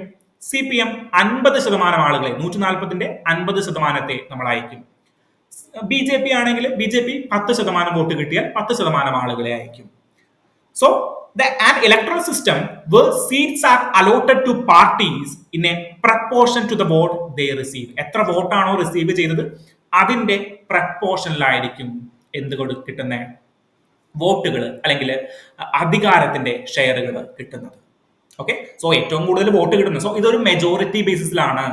ഏറ്റവും കൂടുതൽ മെജോറിറ്റി ഉള്ള ആളുകൾ ഭരിക്കും എന്നുള്ളതാണ് ഇവിടെ വരുന്നത്. Okay. If a party gets 30% of the vote, it get about 30% of the seats. അതൊരു എക്സാമ്പിൾ പറഞ്ഞതാണ്. 30% വോട്ട് കിട്ടിയാൽ 30% സീറ്റുകൾ കിട്ടും. സോ ഇന്ത്യയിൽ പ്രപ്പോർഷണൽ റെപ്രസെന്റേഷൻ ഉപയോഗിച്ചുകൊണ്ട് നടത്തുന്ന ഇലക്ഷനുകൾ ഏതൊക്കെയാണ് പറഞ്ഞേ? ഒന്ന് പ്രസിഡന്റിന്റെ ഇലക്ഷൻ. ഓക്കെ, ഒന്ന് പ്രസിഡന്റിന്റെ ഇലക്ഷൻ. രണ്ടാമത്തത് വൈസ് പ്രസിഡന്റിന്റെ ഇലക്ഷൻ. മൂന്നാമത്തത് രാജ്യസഭാ ഇലക്ഷൻസ്. ഓക്കെ, മൂന്നാമത് ഏതാണ്? രാജ്യസഭാ ഇലക്ഷൻസ്. ദെൻ ഒരു ഇമ്പോർട്ടന്റ് ആയിട്ടുള്ള കാര്യം, പ്രസിഡന്റ് ഇലക്ഷനും വൈസ് പ്രസിഡന്റിന്റെ ഇലക്ഷനും എന്താണ്? സീക്രട്ട് ബാലറ്റ് യൂസ് ചെയ്തുകൊണ്ടാണ് ചെയ്യുന്നതെന്ന് നമുക്കറിയാം. രാജ്യസഭാ ഇലക്ഷനോ? നിങ്ങൾ ഉത്തരം കണ്ടെത്തേണ്ട ഒരു ചോദ്യമാണ്. രാജ്യസഭാ ഇലക്ഷൻ സീക്രട്ട് ബാലറ്റിനാണോ ഓപ്പൺ ബാലറ്റിനാണോ ചെയ്യുന്നത്? എന്തുകൊണ്ടാണ്? ഓപ്പൺ ബാലറ്റിലാണെങ്കിൽ എന്തുകൊണ്ട്? സീക്രട്ട് ബാലറ്റിലാണെങ്കിൽ എന്തുകൊണ്ട്? ഓക്കെ. സോ ഒരു സംശയം ഞാൻ നിങ്ങളുടെ മുന്നിലേക്ക് ഇട്ട് തന്നു, ഒരു ചോദ്യം ഞാൻ നിങ്ങളുടെ മുന്നിലേക്ക് ഇട്ട് തന്നു. സോ രാജ്യസഭ, നമ്മളുടെ പ്രസിഡന്റ്, വൈസ് പ്രസിഡന്റ്, ഈ മൂന്ന് സിസ്റ്റങ്ങളുമാണ് പ്രപ്പോർഷണൽ റെപ്രസെന്റേഷൻ കൊണ്ട് നമ്മൾ ചെയ്യുന്നത്. Okay, so proportional representation most of the time വേൾഡിൽ പ്രസിഡന്റൽ ഇലക്ഷനുകളാണ്, അതായത് UK ഇലക്ഷൻ, പ്രസിഡന്റ് ഇലക്ഷനിലാണ് നോർമലി ചെയ്യുന്നത്. ഓക്കെ, അപ്പൊ നിങ്ങൾക്ക് ഒരു സംശയം വരാം, ഞാനിവിടെ പറഞ്ഞത് പേഴ്സൻറ്റേജ് ഓഫ് ആളുകൾക്ക്, അതായത് 30% കിട്ടിയാൽ 30% സീറ്റുകൾ സപ്പോർട്ട് ചെയ്യും. പക്ഷേ അമേരിക്കയുടെ പ്രസിഡന്റിനെ തെരഞ്ഞെടുക്കുന്നത് പ്രപ്പോർഷണൽ റെപ്രസെന്റേഷൻ ആണെന്ന് പറഞ്ഞു. എന്നാൽ ഒരാളെ എങ്ങനെ തിരഞ്ഞെടുക്കും? അതായത് ബറാക് ഒബാമ അല്ലെങ്കിൽ നമ്മളുടെ ഡൊണാൾഡ് ട്രംപിനെ എങ്ങനെ തിരഞ്ഞെടുക്കും? അവരുടെ പാർട്ടി സജസ്റ്റ് ചെയ്യുന്ന ആളുകൾക്കല്ലേ കയറാനായിട്ട് പറ്റുള്ളൂ. ദെൻ ഇന്ത്യയിലേക്ക് വരാം. നമ്മളുടെ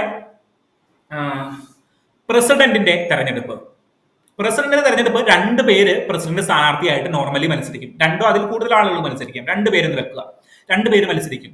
ദെൻ വോട്ടുകളുടെ ഷെയർസിന്റെ അടിസ്ഥാനത്തിൽ 2 പേരെ പ്രസിഡന്റ് ആയിട്ട് നിയമിക്കും. അത് പ്രപ്പോർഷണൽ റെപ്രസെന്റേഷന്റെ ഒരു ഫോമാണ്. Proportional representation by single transferable vote എന്ന് പറയും. ഞാൻ മുന്നേ പറഞ്ഞിട്ടുണ്ട് ഈ സിംഗിൾ ട്രാൻസ്ഫറബിൾ വോട്ട് എന്താണ്. സോ ഈ proportional representation by single transferable vote എന്ന് പറഞ്ഞു കഴിഞ്ഞാൽ ഒരാളുടെ വോട്ട് ഒരു പ്രാവശ്യമേ ഒരാൾക്ക് വോട്ട് ഉണ്ടാവുള്ളൂ, that is single. But the vote is transferable in some cases. ചില സമയങ്ങളിൽ ആ വോട്ട് ട്രാൻസ്ഫറബിൾ ആയിരിക്കും. ഏതൊക്കെയാണ് കേസ്? അതായത് നോർമലി ഇന്ത്യയുടെ പ്രസിഡന്റിൽ തെരഞ്ഞെടുപ്പ് ഒന്ന് നിങ്ങൾ എടുക്കുക. ഇന്ത്യയുടെ പ്രസിഡന്റിനെ തെരഞ്ഞെടുക്കുന്നു. ആർക്കൊക്കെ അധികാരമുണ്ട്? രാജ്യസഭയിലെയും ലോകസഭയിലെയും ഇലക്ടഡ് റെപ്രസെന്റേറ്റീവ്, സ്റ്റേറ്റ് അസംബ്ലിയിലെ ഇലക്ടഡ് റെപ്രസെന്റേറ്റീവ്, കേരളത്തിലെ MLA മാര്. കേരളത്തിലെ MLA മാര് മാത്രം എത്രയുണ്ട്? 140 MLA മാരുണ്ട്. എല്ലാ സംസ്ഥാനത്തിലും 140 എണ്ണമേ ഉള്ളൂ എന്ന് വിചാരിക്കുക. കൂടുതലുള്ള സംസ്ഥാനങ്ങളുണ്ട്, കുറവുള്ള സംസ്ഥാനങ്ങളുണ്ട്. നമ്മളുടെ ഒരു പെർട്ടിക്കുലർ എക്സാമ്പിളിന് 140 ഉള്ളൂ എന്ന് വിചാരിക്കുക. 140 × 28 എത്ര വന്നു? മിനിമം 100 ആണെന്ന് എടുത്തേ, 2800 വോട്ടുകൾ വന്നോ? രാജ്യസഭയിലെയും ലോകസഭയിലും കൂട്ടിക്കഴിഞ്ഞാൽ എത്രയേ ഉള്ളൂ? 280ഉം 245ഉം 545ഉം കൂടി പോയാൽ 800 പേരേ ഉള്ളൂ. ലോകസഭയിലും രാജ്യസഭയിലും എല്ലാ വോട്ടും കൂടി കൂട്ടിയെടുത്താൽ എത്രയേ ഉള്ളൂ? 800 വോട്ടേ ഉള്ളൂ. ഇന്ത്യയിലെ എല്ലാ MLA മാരെയും കൂട്ടിയെടുത്ത് കഴിഞ്ഞാൽ മിനിമം 1800 എണ്ണമെങ്കിലും വരും, മിനിമം. സോ ലോകസഭയിനേക്കാളും ഒരു 1000 എണ്ണം കൂടുതലാണ് ആരുടെ വോട്ടുകൾ? നമ്മളുടെ MLA മാരുടെ വോട്ടുകൾ. സോ എല്ലാവർക്കും തുല്യ വോട്ടുകൾ കൊടുത്തിട്ട് നമ്മളുടെ first past the post system create ചെയ്ത് കഴിഞ്ഞാൽ പ്രശ്നമായില്ലേ? കാരണം എന്താണ്? അങ്ങനെ എല്ലാവർക്കും ഈക്വൽ വോട്ടുകൾ കൊടുക്കാനായിട്ട് പറ്റുമോ? ഇല്ല. സോ അതുകൊണ്ട് നമ്മൾ പ്രപ്പോർഷണൽ റെപ്രസെന്റേഷൻ എന്ന് പറയുന്ന ഒരു സിസ്റ്റം നമ്മൾ ഇൻട്രൊഡ്യൂസ് ചെയ്തു. പ്രപ്പോർഷണൽ റെപ്രസെന്റേഷന്റെ ഒരു ഫോം ആയിട്ടുള്ള സിംഗിൾ ബട്ട് ട്രാൻസ്ഫറബിൾ വോട്ട് എന്ന് പറയുന്ന ഒരു സിസ്റ്റം നമ്മൾ ക്രിയേറ്റ് ചെയ്തു. ഓക്കെ ആണോ? ആ സിസ്റ്റത്തിൽ നമ്മൾ എന്ത് ചെയ്യും? ഫോർ എക്സാമ്പിൾ 3 പേരുണ്ട് എന്ന് വിചാരിക്കുക. പ്രപ്പോർഷണൽ റെപ്രസെന്റേഷൻ ആണ് പറയുന്നത്. 3 പേരുണ്ട്, ABC. ഓക്കെ, 3 പേരുടെയും ടോട്ടൽ വോട്ടുകളെ നമ്മൾ ഡിവൈഡ് ചെയ്തിട്ട് ടോട്ടൽ ആളുകളുടെ എണ്ണം, അതായത് ടോട്ടൽ വോട്ടിനെ ഒരു എത്ര പേരുണ്ട്? 1800ഉം ഒരു 2500 പേരുണ്ടെന്ന് വിചാരിക്കുക. 2500 പേരിനെ നമ്മൾ ടോട്ടൽ ആളുകളുടെ എണ്ണം വെച്ചിട്ട്, അല്ലെങ്കിൽ 3 കാൻഡിഡേറ്റ്സിന്റെ എണ്ണം വെച്ചിട്ട് ഡിവൈഡ് ചെയ്യും. ഓക്കെ, ടോട്ടൽ സംഖ്യയെ 3 ആളുകൾ, 3 കാൻഡിഡേറ്റിന്റെ എണ്ണം വെച്ചിട്ട് നമ്മൾ ഡിവൈഡ് ചെയ്യും. ദെൻ അതിനോട് 1 ആഡ് ചെയ്യും. ഓക്കെ, സോ അതിനോട് 1 പോട്ടെ, 2 ആഡ് ചെയ്തു, 3 ആഡ് ചെയ്തു. സോ വിച്ച് മീൻസ് ആവറേജ് എടുത്തു നമ്മൾ. Total divided by number. Average നമ്മൾ മാത്തമാറ്റിക്സിലെ അന്നമ്മ ടീച്ചർ പഠിപ്പിച്ചു തന്ന ആവറേജ് നമ്മൾ എടുത്തു. ഓക്കെ, ആവറേജ് എടുത്തിട്ട് അതിനോട് കൂടിയിട്ട് 1ഓ 2ഓ ആഡ് ചെയ്തു, ഒരു കുഴപ്പമില്ല. ഓക്കെ, എന്നിട്ട് പറഞ്ഞു ഇതാണ് നിങ്ങളുടെ കോട്ട. ആരാണോ ആദ്യം ഈ നമ്പർ അച്ചീവ് ചെയ്യുന്നത് അവര് ജയിച്ചു. ഓക്കെ, ആരാണോ ആദ്യം അച്ചീവ് ചെയ്യുന്നത് അവര് ജയിച്ചു പ്രപ്പോർഷണൽ റെപ്രസെന്റേഷനിൽ. തെറ്റിപ്പോകരുതേ, കൺഫ്യൂസ്ഡ് ആകരുതേ. അതായത് പ്രപ്പോർഷണൽ റെപ്രസെന്റേഷൻ ആണ് ഞാൻ പറയുന്നത്. ടോട്ടലിനെ എടുത്തു, ഒരു കോട്ട നമ്മൾ നിശ്ചയിച്ചു. അത്രയും ചിന്തിച്ചേ, ഒരു കോട്ട നമ്മൾ നിശ്ചയിച്ചു. അത് ആവറേജിന്റെ ബേസിൽ എങ്ങനെ വേണമെങ്കിലും നിശ്ചയിച്ചോടെ. ആവറേജിന്റെ ബേസിസിലോ എന്ത് ബേസിസിലോ ഒരു കോട്ട നമ്മൾ നിശ്ചയിച്ചു. ആദ്യം ഈ കോട്ടയിലേക്ക് എത്തുന്നു, അല്ലെങ്കിൽ ആദ്യം ഈ ഒരു സിസ്റ്റം പാസ്സാകുന്നു, അവര് ജയിക്കും. ഓക്കെ, സോ 3 പാർട്ടികൾ 3 പേരും കൂടി, അല്ലെങ്കിൽ കാൻഡിഡേറ്റ്സ് 3 പേരും പ്രചാരണം നടത്തി. വോട്ട് ദിവസം വന്നു. വോട്ട് എല്ലാവരും അസൈൻ ചെയ്തു. വോട്ട് ലിസ്റ്റ് സിസ്റ്റത്തിലായിരിക്കും കൊടുത്തിരിക്കുന്നത്. ലിസ്റ്റ് സിസ്റ്റം എന്ന് പറഞ്ഞു കഴിഞ്ഞാൽ ഞാൻ വോട്ട് ചെയ്യുമ്പോൾ എനിക്കൊരു പേപ്പർ കിട്ടും. അതില് മൂന്ന് കാൻഡിഡേറ്റ്സിന്റെ പേരും ഉണ്ടാവും. എ, ബി, സി എന്ന് പറയുന്ന മൂന്ന് കാൻഡിഡേറ്റ്സിന്റെ പേരും ഉണ്ടാവും. ഞാൻ എന്ത് ചെയ്യണം? എനിക്ക് ഫസ്റ്റ് പ്രിഫറൻസ് ആയിട്ടുള്ള ആളുടെ പേരിൽ 1 എന്ന് എഴുതണം. രണ്ടാമത്തെ പ്രിഫറൻസ് ആയിട്ടുള്ള ആളുകളുടെ പേരിൽ 2 എന്ന് എഴുതണം. ഫസ്റ്റ് പാസ്റ്റ് ദ പോസ്റ്റ് സിസ്റ്റത്തിൽ അങ്ങനെയല്ല. എനിക്ക് ഒറ്റ വോട്ടേ ചെയ്യാൻ പറ്റുള്ളൂ. എനിക്ക് ഹൈബീഡന് ചെയ്യണമെങ്കിൽ ഞാൻ ഹൈബീഡന് മാത്രമേ കുത്തുള്ളൂ. ആദ്യം എന്റെ പ്രിഫറൻസ് ഹൈബീഡൻ, ദെൻ രണ്ടാമത് എന്റെ പ്രിഫറൻസ് സുരേഷ് ഗോപി എന്ന് പറഞ്ഞിട്ട് എനിക്ക് കുത്താൻ പറ്റില്ല. ഒറ്റ വോട്ടേ ഉള്ളൂ. പക്ഷെ ഇവിടെ അങ്ങനെയല്ല, ലിസ്റ്റ് സിസ്റ്റം ആണ്. ലിസ്റ്റ് സിസ്റ്റത്തിൽ എന്താണ്? ആദ്യം നമ്മൾ ഫസ്റ്റ് പ്രിഫറൻസ് 1 എന്ന് എഴുതി. ദെൻ രണ്ടാമത്തെ ആളുടെ മേലെ നമ്മൾ എന്ത് എഴുതി? 2 എന്ന് പറഞ്ഞ എന്റെ പ്രിഫറൻസ്, സെക്കൻഡ് പ്രിഫറൻസ് ഞാൻ കൊടുത്തു. ഓക്കെ, ദെൻ വോട്ടുകൾ എല്ലാവരും ചെയ്തു. വോട്ട് എണ്ണാനായിട്ട് തുടങ്ങി. വോട്ട് എണ്ണാൻ തുടങ്ങി കഴിഞ്ഞപ്പോ എന്താണ്? ആദ്യം ആരാണോ ഈ കോട്ട, നമ്മളൊരു കോട്ട സെറ്റ് ചെയ്തിട്ടുണ്ടല്ലോ, ഒരു കോട്ട. ഓക്കെ, സോ ഈ കോട്ട അച്ചീവ് ചെയ്യുന്നത് അതൊരു നമ്പർ ആണ്, ഒരു ആവറേജ് നമ്പർ ആയിരിക്കും ഈ കോട്ട. ഈ കോട്ട അറ്റൈൻ ചെയ്ത് കഴിഞ്ഞാൽ അയാൾ പാസ്സായതായിട്ട് കണക്കാക്കും. ഓക്കെ, സോ അങ്ങനെയാണ് പ്രസിഡന്റൽ ഇലക്ഷൻ, USA പ്രസിഡന്റ് ഇലക്ഷൻ നടക്കുന്നത്. ദെൻ ഈ കോട്ട പാസ്സായില്ലെങ്കിലോ? ഈ കോട്ട പാസ്സായില്ല, അതായത് മെജോറിറ്റി ആരും അറ്റൈൻ ചെയ്തില്ല. എന്ത് സംഭവിക്കും? അവിടെയാണ് നിങ്ങളുടെ വോട്ട് ട്രാൻസ്ഫറബിൾ ആയിട്ട് മാറുന്നത്. നിങ്ങൾ ഒറ്റ പ്രാവശ്യമേ വോട്ട് ചെയ്തിട്ടുള്ളൂ, രണ്ടാമത് വീണ്ടും പോയിട്ട് വോട്ട് ചെയ്തിട്ടില്ല, രണ്ടാമത് പുതിയ ഇലക്ഷൻ നടത്തിയിട്ടില്ല. പക്ഷേ നിങ്ങളുടെ വോട്ട് ആ സമയത്ത് ട്രാൻസ്ഫറബിൾ ആയിട്ട് മാറും. എങ്ങനെയാ ട്രാൻസ്ഫറബിൾ ആയിട്ട് മാറുന്നത്?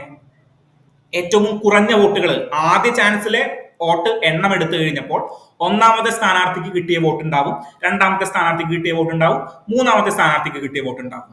ഇതില് മൂന്നാമത്തെ സ്ഥാനാർത്ഥിക്ക് ഏറ്റവും കുറവ് വോട്ടുകളാണ് കിട്ടിയതെങ്കിൽ, ഫോർ എക്സാമ്പിൾ 100 പേരുണ്ടെങ്കിൽ ആദ്യത്തെ സ്ഥാനാർത്ഥിക്ക് 50 വോട്ട് കിട്ടി, രണ്ടാമത്തെ സ്ഥാനാർത്ഥിക്ക് 40 വോട്ട് കിട്ടി, മൂന്നാമത്തെ സ്ഥാനാർത്ഥിക്ക് 10 വോട്ടുകളെ കിട്ടിയിട്ടുള്ളൂ.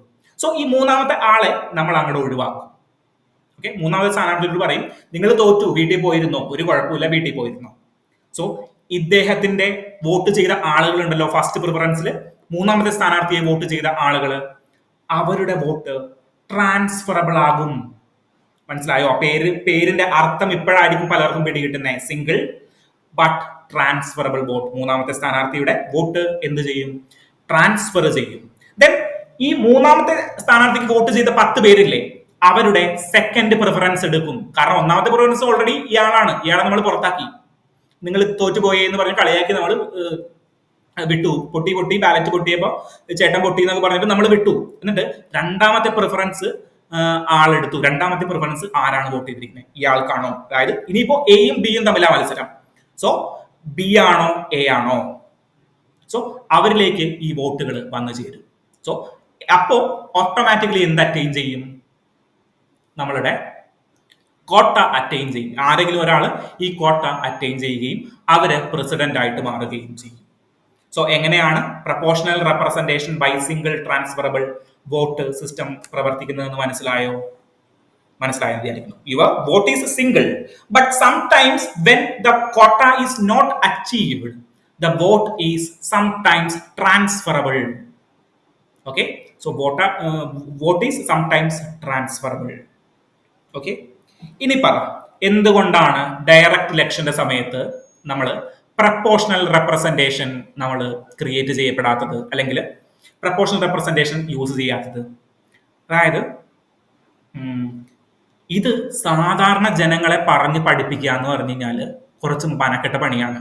അതായത് പാടത്ത് കർഷകനായിട്ട് പോയിക്കൊണ്ടിരിക്കുന്നവൻ മറ്റേ ഇന്ന് അരി വാങ്ങിക്കാൻ എന്ത് ക്രിയേറ്റ് ചെയ്യണമെന്ന് അറിയാത്തവന്മാര് അതിന്റെ വേവലാതിയിൽ നിൽക്കുന്ന സാധാരണ ജനങ്ങളെ പോയിട്ട് മകളെ ഫസ്റ്റ് പാസ്റ്റ് പോസ്റ്റ് സിസ്റ്റം ഉണ്ട്, പിന്നെ പ്രപ്പോർഷണൽ റെപ്രസെന്റേഷൻ ഉണ്ട്. അതായത് നിങ്ങൾ ഒരു സിംഗിൾ ട്രാൻസ്ഫറബിൾ ആണ്, അവിടെ നിങ്ങൾ വോട്ട് ചെയ്യുമ്പോൾ നിങ്ങളുടെ വോട്ടുകൾ ചില സമയത്ത് ട്രാൻസ്ഫർ ആയി പോവുകയും എന്ന് സാധാരണക്കാരനോട് പറഞ്ഞു കഴിഞ്ഞാൽ, അല്ലെങ്കിൽ കർഷകനോടും അന്നത്തെ ആഹാരത്തിന് വേണ്ടിയിട്ട് പണിയെടുക്കുന്ന ആളുകളോട് പറഞ്ഞു കഴിഞ്ഞാൽ എന്ത് ചെയ്യും? അവന്മാര് തൂമ്പൊക്കെ അടിക്കും. വോട്ട് ചെയ്യുന്നില്ല, ഞാൻ ഇനി തുടങ്ങി വോട്ട് ചെയ്യുന്നില്ല എന്ന് അവന്മാര് വെച്ച് കളയും.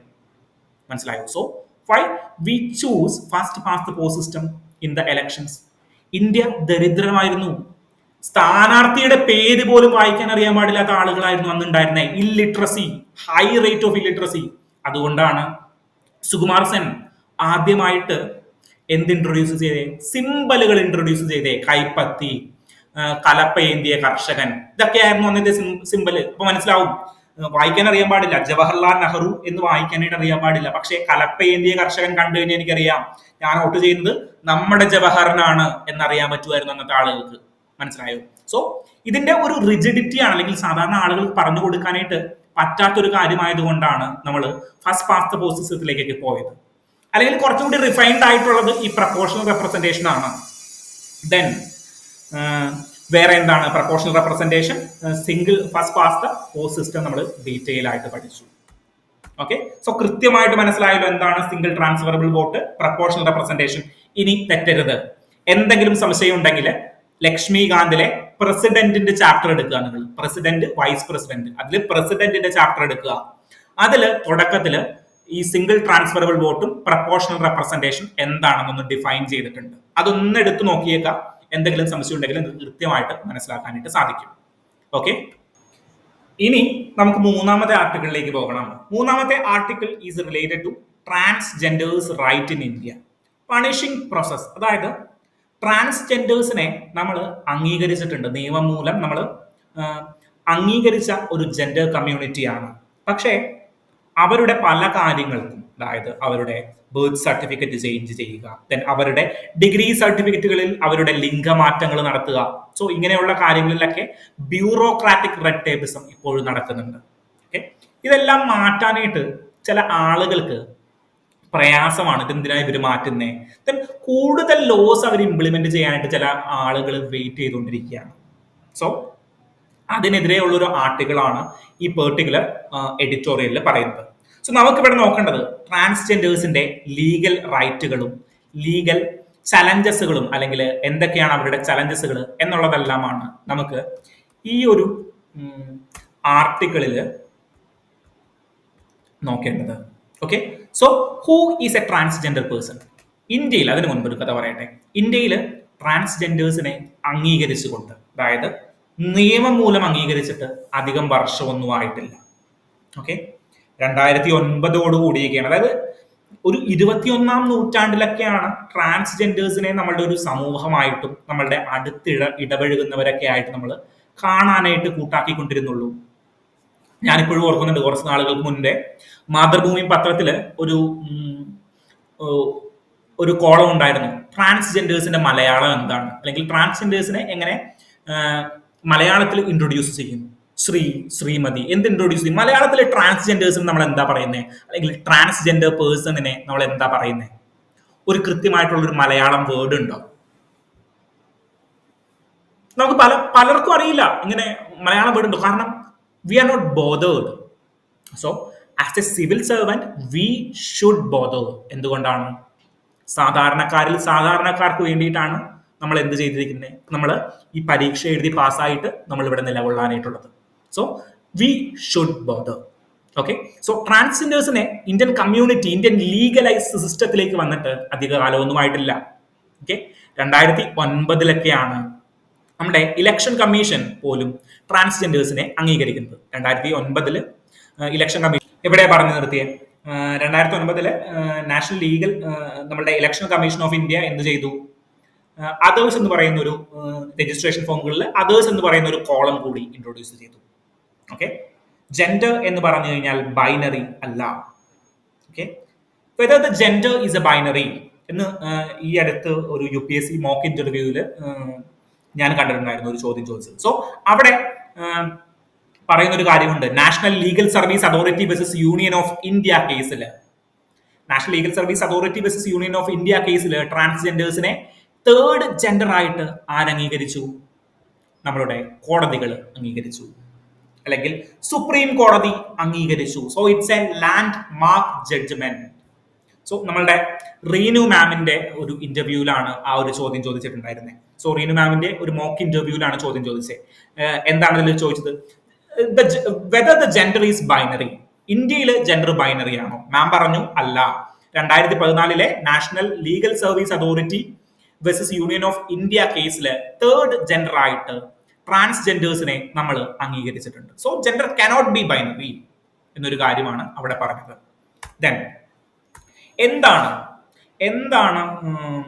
ട്രാൻസ്ജെൻഡേഴ്സിനെ ഡിഫൈൻ ചെയ്യുന്നത്. അതിന് മുൻപ് ഒരു കാര്യം പറയട്ടെ. ഇപ്പൊ 2009 എന്ത് സംഭവിച്ചു, ആ ക്രോണോളജി പറഞ്ഞു വരാനാണ്. 2009 നമ്മൾ ഇലക്ട്രൽ റോഡുകളിൽ അതേഴ്സ് എന്ന് പറയുന്ന ഒരു കോളം കൂടി നമ്മൾ ആഡ് ചെയ്തു. 2014 ലാൻഡ് മാർക്ക് ജഡ്ജ്മെന്റ് മറക്കരുത്, national Legal Service Authority versus Union of India കേസിൽ എന്ത് പറഞ്ഞു, തേർഡ് ജെൻഡർ അംഗീകരിച്ചു. ദെൻ 2014 തന്നെ തമിഴ്നാടിന്റെ DMK മന്ത്രി അല്ലെങ്കിൽ DMK MP ഒരു പ്രൈവറ്റ് മെമ്പർ ബില്ല് രാജ്യസഭയിൽ ഇൻട്രൊഡ്യൂസ് ചെയ്തു. സോ പ്രൈവറ്റ് മെമ്പർ ബില്ല് എന്താണെന്ന് അറിയാം, രാജ്യസഭയിൽ എങ്ങനെയാണ് ഒരു ബില്ല് ഇൻട്രൊഡ്യൂസ് ചെയ്യുന്നതെന്ന് നമുക്കറിയാം. പ്രൈവറ്റ് മെമ്പർ ബില്ല് ഇൻട്രൊഡ്യൂസ് ചെയ്തു. അത് ട്രാൻസ്ജെൻഡേഴ്സിന്റെ റൈറ്റിന് വേണ്ടിയിട്ട്, റൈറ്റ് പ്രൊട്ടക്റ്റുകൾ ചെയ്യുന്നതിന് വേണ്ടിയിട്ടുള്ള ഒരു ബില്ലായിരുന്നു. ആ ഒരു ബില്ല് പാസ്സായില്ല പല കാരണങ്ങൾ കൊണ്ട്. ദെൻ 2019 ട്രാൻസ്ജെൻഡേഴ്സ് കമ്മ്യൂണിറ്റിക്ക് വേണ്ടിയിട്ട് transgender persons protection of rights act എന്ന് പറയുന്ന ഒരു ആക്ട് നിലവിൽ വരുന്നത്. Transgender persons protection of right act 2019 നിലവിൽ വരുന്നത് 2019 കാലഘട്ടങ്ങളിലാണ്. ഓക്കെ, സോ ഈ 2019 കാലഘട്ടത്തിലെ ലീഗൽ ഡെഫിനിഷൻ എന്താണ്? A person whose gender does not match with the gender assigned at the birth. അതായത് ജനിച്ചപ്പോഴുള്ള ജെൻഡറുമായിട്ട് അസൈൻ ചെയ്യുന്നില്ല ഒരാളുടെ ജെൻഡർ. സോ അങ്ങനെയുള്ളവരെ എന്തായിട്ട് കണക്കാക്കുന്നു? ട്രാൻസ്ജെൻഡർ ആയിട്ട് നമ്മൾ കണക്കാക്കുന്നു. ദെൻ ഈ ഒരു ആക്ട് ഒരു കാര്യം കൂടി പറഞ്ഞു, അതായത് ട്രാൻസ്ജെൻഡേഴ്സിനെ നമ്മൾ എക്കോണമിക്കലി ആൻഡ് സോഷ്യലി ബാക്ക്വേർഡ് ആയിട്ടുള്ള ഒരു കമ്മ്യൂണിറ്റി ആയിട്ട് കണക്കാക്കിയിട്ട് അവർക്ക് എന്ത് കൊടുക്കണം?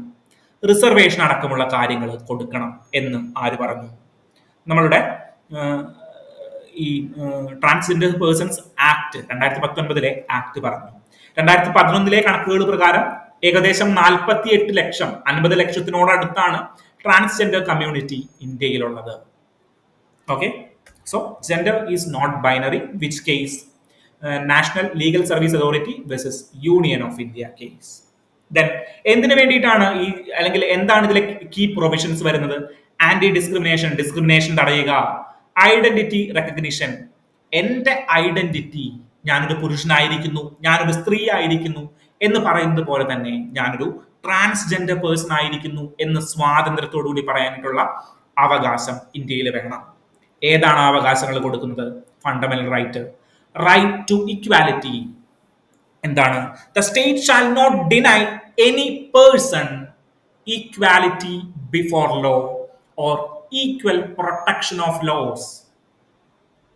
എന്ത് സുന്ദരമായിട്ടാണ് അത് ഫ്രെയിം ചെയ്തിരിക്കുന്നത്. The state shall not deny, ഒരു സ്റ്റേറ്റും ഡിനൈ ചെയ്യരുത് ഈ ഒരു പേഴ്സണും. പുരുഷൻ എന്നല്ല പറഞ്ഞേ, സ്ത്രീ എന്നല്ല പറഞ്ഞേ, സിറ്റിസൺ എന്നല്ല പറഞ്ഞേ. ദെൻ എന്താ പറഞ്ഞിരിക്കുന്നത്? പേഴ്സൺ എന്നാണ് പറഞ്ഞിരിക്കുന്നത്. Okay, so right to be recognised as the transgender through certificate of identity issued by the district magistrate. Okay, so national council, അതായത് ഇതിൽ പ്രധാനപ്പെട്ട മറ്റൊരു കാര്യമാണ് ഈ നാഷണൽ കൗൺസിൽ. ട്രാൻസ്ജെൻഡേഴ്സ് പേഴ്സണിന് വേണ്ടിയിട്ടുള്ള നാഷണൽ കൗൺസിൽ ഈ ഒരു ആക്ട് പ്രകാരമാണ് രൂപീകരിച്ചത്. PSC ഇടക്കിടക്ക് ചോദിക്കാറുള്ള ഒരു ചോദ്യമാണെന്ന് തോന്നുന്നു നമ്മളുടെ national council. Then consumer protection tribunal കൗൺസിലൊക്കെ ക്രിയേറ്റ് ചെയ്തത് ഏത് ആക്ടിന്റെ അണ്ടറിലാണെന്നൊക്കെ PSC ഇടക്കിടക്ക് ചോദിക്കാറുണ്ട്. Then right for residence. നിങ്ങളൊരു ട്രാൻസ്ജെൻഡർ ആണെന്ന് പറഞ്ഞിട്ട് ആര് പുറത്താക്കാൻ പാടില്ല? വീട്ടുകാരോ ഫാമിലിയോ പുറത്താക്കാനായിട്ട് പാടില്ല. ദെൻ ഹെൽത്ത് കെയർസിനുള്ള അവർക്ക് റൈറ്റ്, അവർക്ക് ഇഞ്ചക്ഷൻ അങ്ങനെയുള്ള കാര്യങ്ങളൊക്കെ എടുക്കുന്നതിന് വേണ്ടിയിട്ടുള്ള റൈറ്റ്. ദെൻ പബ്ലിക് സ്ഥലങ്ങളിൽ അവർക്ക് എന്ത് ചെയ്യാനായിട്ട് പാടില്ല? ട്രാൻസ്ജെൻഡർ ആണെന്ന് പറഞ്ഞിട്ട് അബ്യൂസുകളും ദെൻ വിലക്കുകളും ഭ്രഷ്ടുകളും കൽപ്പിക്കാനായിട്ട് പാടില്ല. ഓക്കെ, ദെൻ വേറെ എന്താണ് ഇവിടെ ഇമ്പോർട്ടന്റ് ആയിട്ട് നോക്കേണ്ടത്? 1-2 ലാൻഡ് മാർക്ക് ജഡ്ജ്മെന്റുകൾ ഉണ്ട്.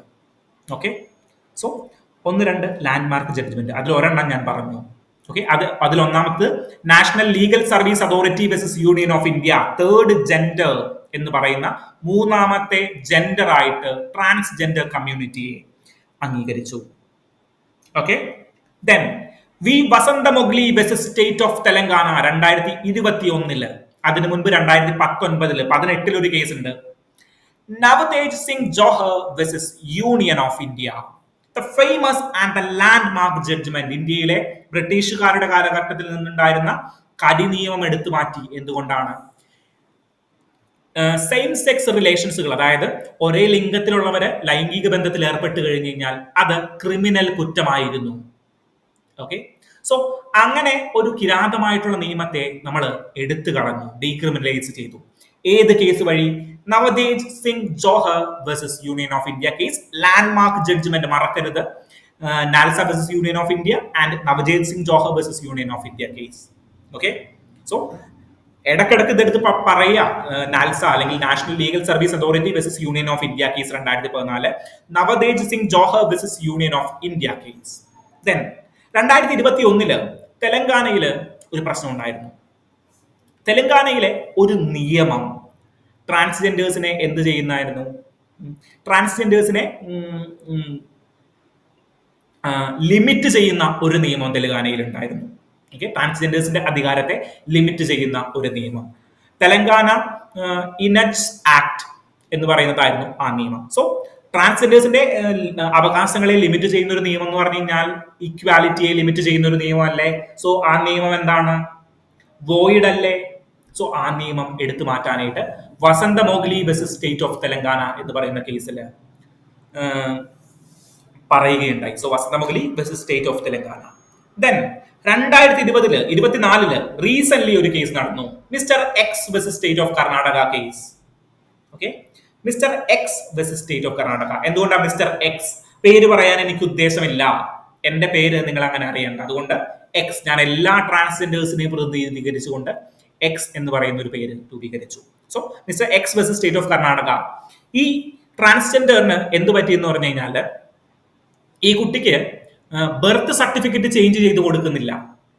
ഓക്കെ, സോ എന്റെ എല്ലാ സർട്ടിഫിക്കറ്റിലും ആധാർ കാർഡ് മാറി, റേഷൻ കാർഡിൽ ഞാൻ സ്ത്രീയോ പുരുഷനോ ആയി, ദെൻ എന്റെ ബർത്ത് സർട്ടിഫിക്കറ്റ് ചേഞ്ച് ചെയ്യുന്നില്ല. സോ കർണാടക സർക്കാർ പറഞ്ഞു ബർത്ത് സർട്ടിഫിക്കറ്റിൽ 2 കാര്യങ്ങളെ ചേഞ്ച് ചെയ്യാൻ പറ്റുള്ളൂ. ഒന്ന് ഇറർ ആണെങ്കിൽ, ഓക്കെ, ഒന്ന് ഇറർ ആണെങ്കിൽ മാത്രമേ ബർത്ത് സർട്ടിഫിക്കറ്റ് ചേഞ്ച് ചെയ്യാൻ പറ്റുള്ളൂ. ഇത് ഇറർ ഒന്നുമല്ല, സോ അതുകൊണ്ട് ഇത് ചേഞ്ച് ചെയ്യാൻ പറ്റില്ല. കോടതിയിലേക്ക് പോയപ്പോൾ കോടതി എന്ത് പറഞ്ഞു? കോടതിയോട് പറഞ്ഞു ഇതെന്റെ ആർട്ടിക്കിൾ 21 ഡിഗ്നിറ്റിയോടുകൂടി ജീവിക്കാനുള്ള അവകാശത്തിന്റെ ലംഘനമാണ്, എനിക്ക് നീതി വേണം. കോടതി പറഞ്ഞു മകളെ നീ പറയുന്നത് ശരിയാണ്. കർണാടക സർക്കാരിനെ വിളിച്ചിട്ട് പറഞ്ഞു മര്യാദയ്ക്ക് ബർത്ത് സർട്ടിഫിക്കറ്റ് കൊടുത്തോളണം, ബർത്ത് സർട്ടിഫിക്കറ്റ് ചേഞ്ച് ചെയ്ത് കൊടുത്തോളണം. കാരണം എന്താണ്? ഡ്യുവൽ ഐഡന്റിറ്റി ആണ് നിങ്ങൾ പ്രചരിപ്പിക്കുന്നത്. ആധാർ കാർഡിലും റേഷൻ കാർഡിലും അടക്കമുള്ളതിൽ എന്ത് കൊടുത്തു? ബർത്ത് സർട്ടിഫിക്കറ്റ് സ്ത്രീ ആണെന്ന് കൊടുത്തു, മറ്റതിൽ വരുമ്പോൾ പുരുഷനാണെന്ന് കൊടുത്തു. ഇത് രണ്ടും തെറ്റല്ലേ? സോ ഡ്യുവൽ ഐഡന്റിറ്റി പ്രഖ്യാപിക്കരുത്, മര്യാദയ്ക്ക് ശരിയാക്കി കൊടുത്തോളണം. സോ ഇവിടെയും പ്രശ്നം ഇതാണ്. എന്താണ്? ബ്യൂറോക്രാറ്റിക് പ്രോബ്ലംസ് ആണ്. എന്താണ് ഇവിടെ? നമ്മളുടെ ഡിഗ്രി സർട്ടിഫിക്കറ്റിൽ, അതായത് ഡിഗ്രി സർട്ടിഫിക്കറ്റ് ചേഞ്ച് ചെയ്യാനായിട്ട് സമ്മതിക്കുന്നില്ല. ഡിഗ്രി സർട്ടിഫിക്കറ്റിൽ ഫീമെയിലോ മെയിലോ എന്നുള്ളത് ചേഞ്ച് ചെയ്യാനായിട്ട് സമ്മതിക്കുന്നില്ല. സോ മണിപ്പൂർ ഹൈക്കോടതി ഓർഡർ ചെയ്തിരിക്കുകയാണ് ബിയോൺസി ലൈഷ് റാം,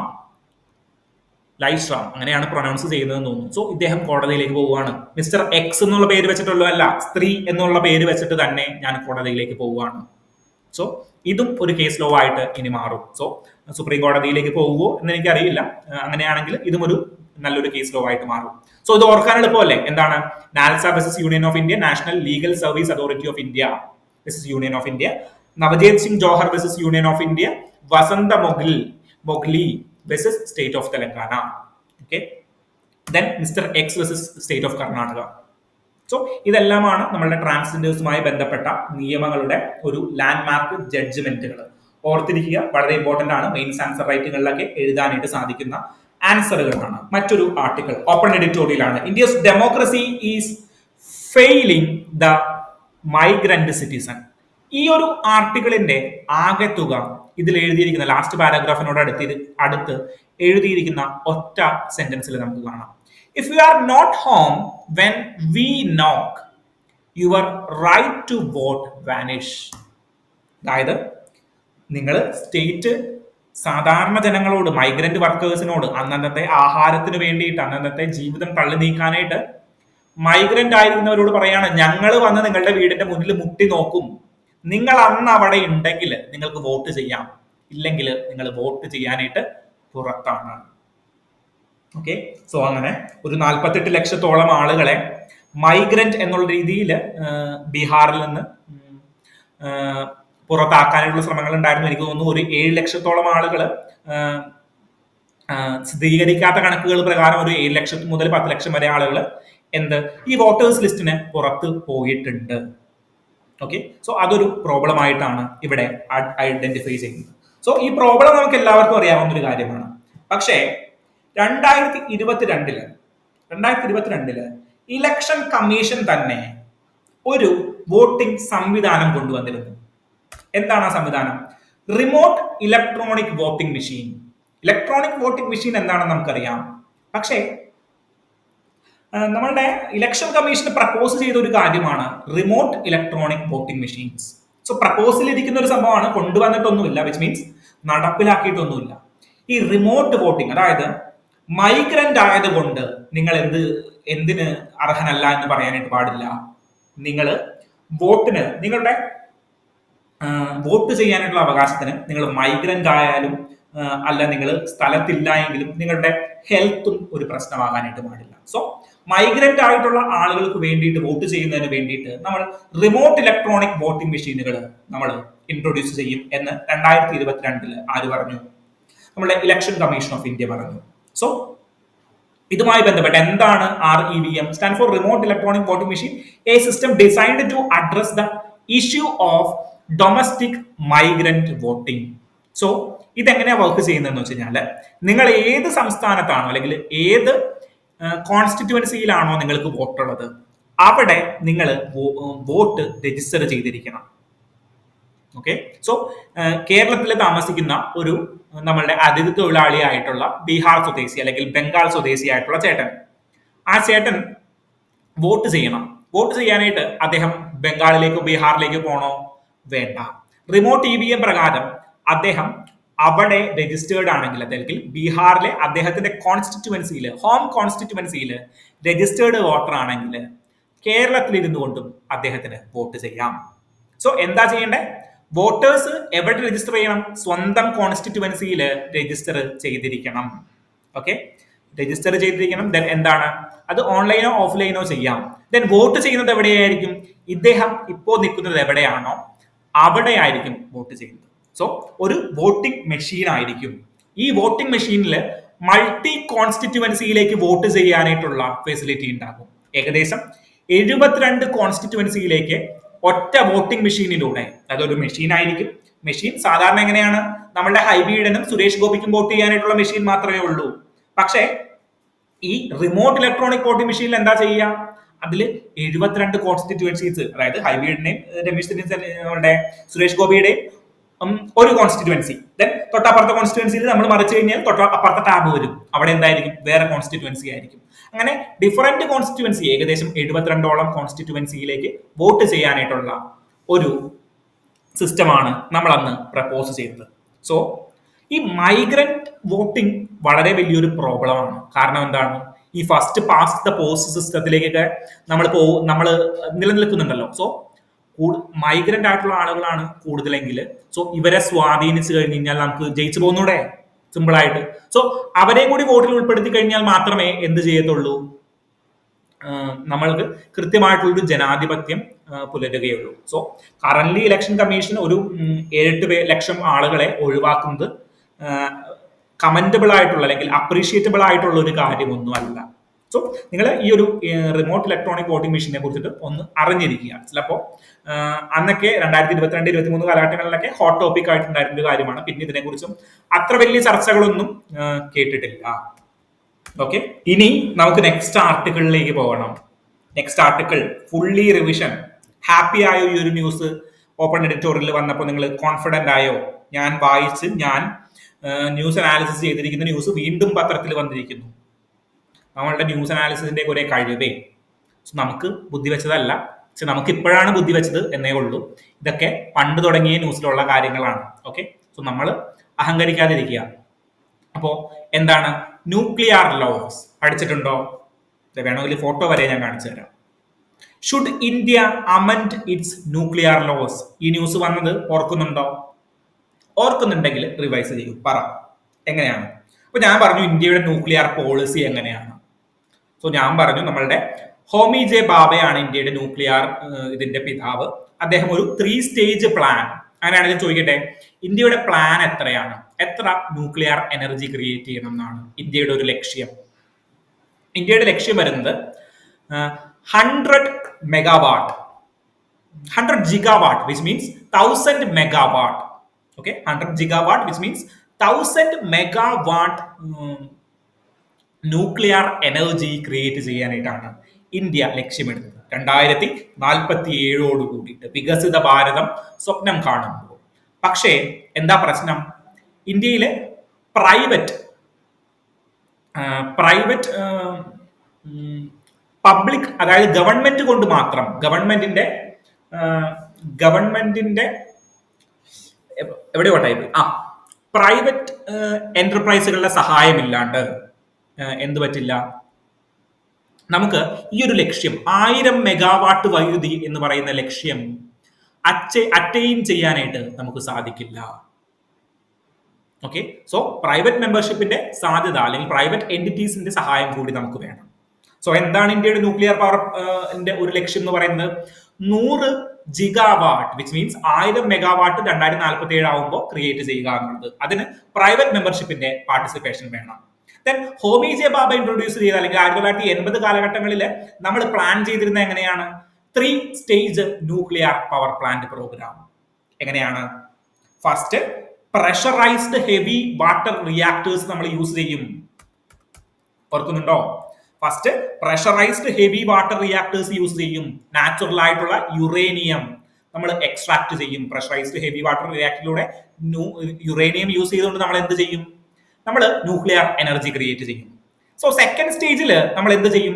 പ്രഷറൈസ്ഡ് ഹെവി വാട്ടർ അല്ല, ഫാസ്റ്റ് ബ്രീഡർ റിയാക്ടറുകൾ നമ്മൾ യൂസ് ചെയ്യും. എന്തുകൊണ്ടാണ്? യുറേനിയം ഫസ്റ്റ് ഇൻട്രൊഡ്യൂസ് ചെയ്യുമ്പോൾ നമ്മളുടെ നാച്ചുറൽ ആയിട്ടുള്ള യുറേനിയം തീർന്നു. So we use plutonium. കുറച്ച് യുറേനിയം ബാക്കിയുള്ളതും പിന്നെ കുറച്ച് പ്ലൂട്ടോണിയം കൂടി നമ്മൾ ഫാസ്റ്റ് ബ്രീഡർ റിയാക്ടറുകളിൽ യൂസ് ചെയ്തുകൊണ്ട് നമ്മൾ എനർജി ക്രിയേറ്റ് ചെയ്യും. ദെൻ മൂന്നാമത്തെ സ്റ്റേജിൽ അഡ്വാൻസ്ഡ് സിസ്റ്റം. അവിടെ എന്താ നമ്മുടെ കയ്യിലുള്ള? നമ്മൾ തുറുപ്പ് കുലാൻ ഇറക്കും. ഏതാ തുറുപ്പ് കുലാൻ?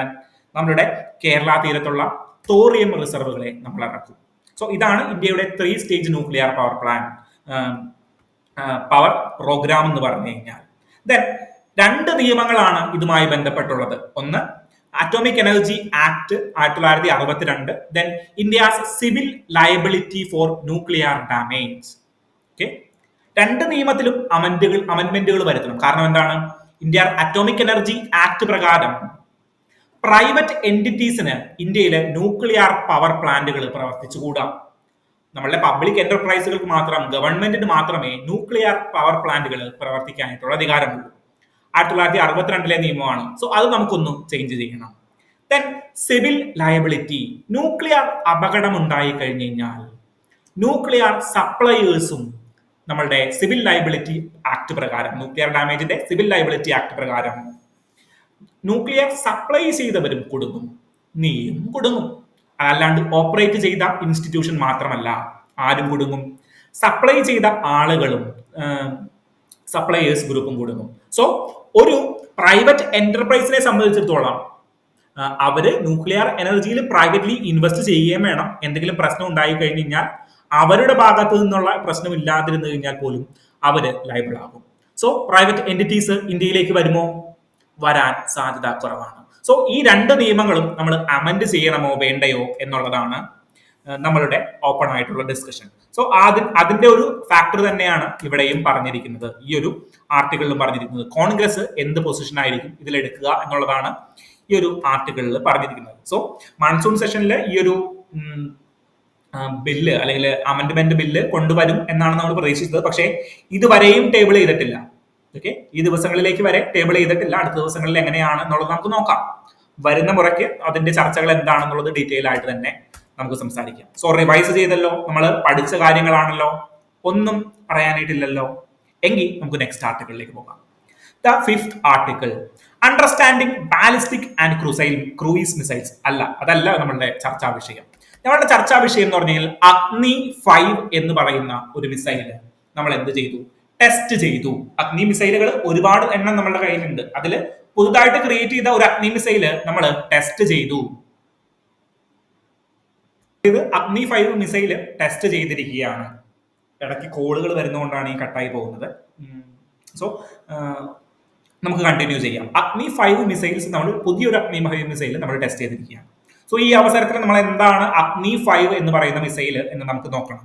ഓക്കെ, സോ അഗ്നി 5 എന്ന് പറയുന്ന മിസൈൽ നിങ്ങൾക്ക് കൃത്യമായിട്ട് ക്ലിയർ ആവണമെങ്കിൽ നിങ്ങൾ മിസൈൽ ടെക്നോളജി എന്താണെന്നൊന്ന് ബ്രീഫായിട്ട് പഠിക്കാൻ പോകും. നമ്മൾ മിസൈലുകൾ അയക്കുന്നതിൽ പ്രാവീണ്യമുള്ള ഒരു സിവിൽ സർവന്റ് ആകാനായിട്ട് പോവുകയാണ്.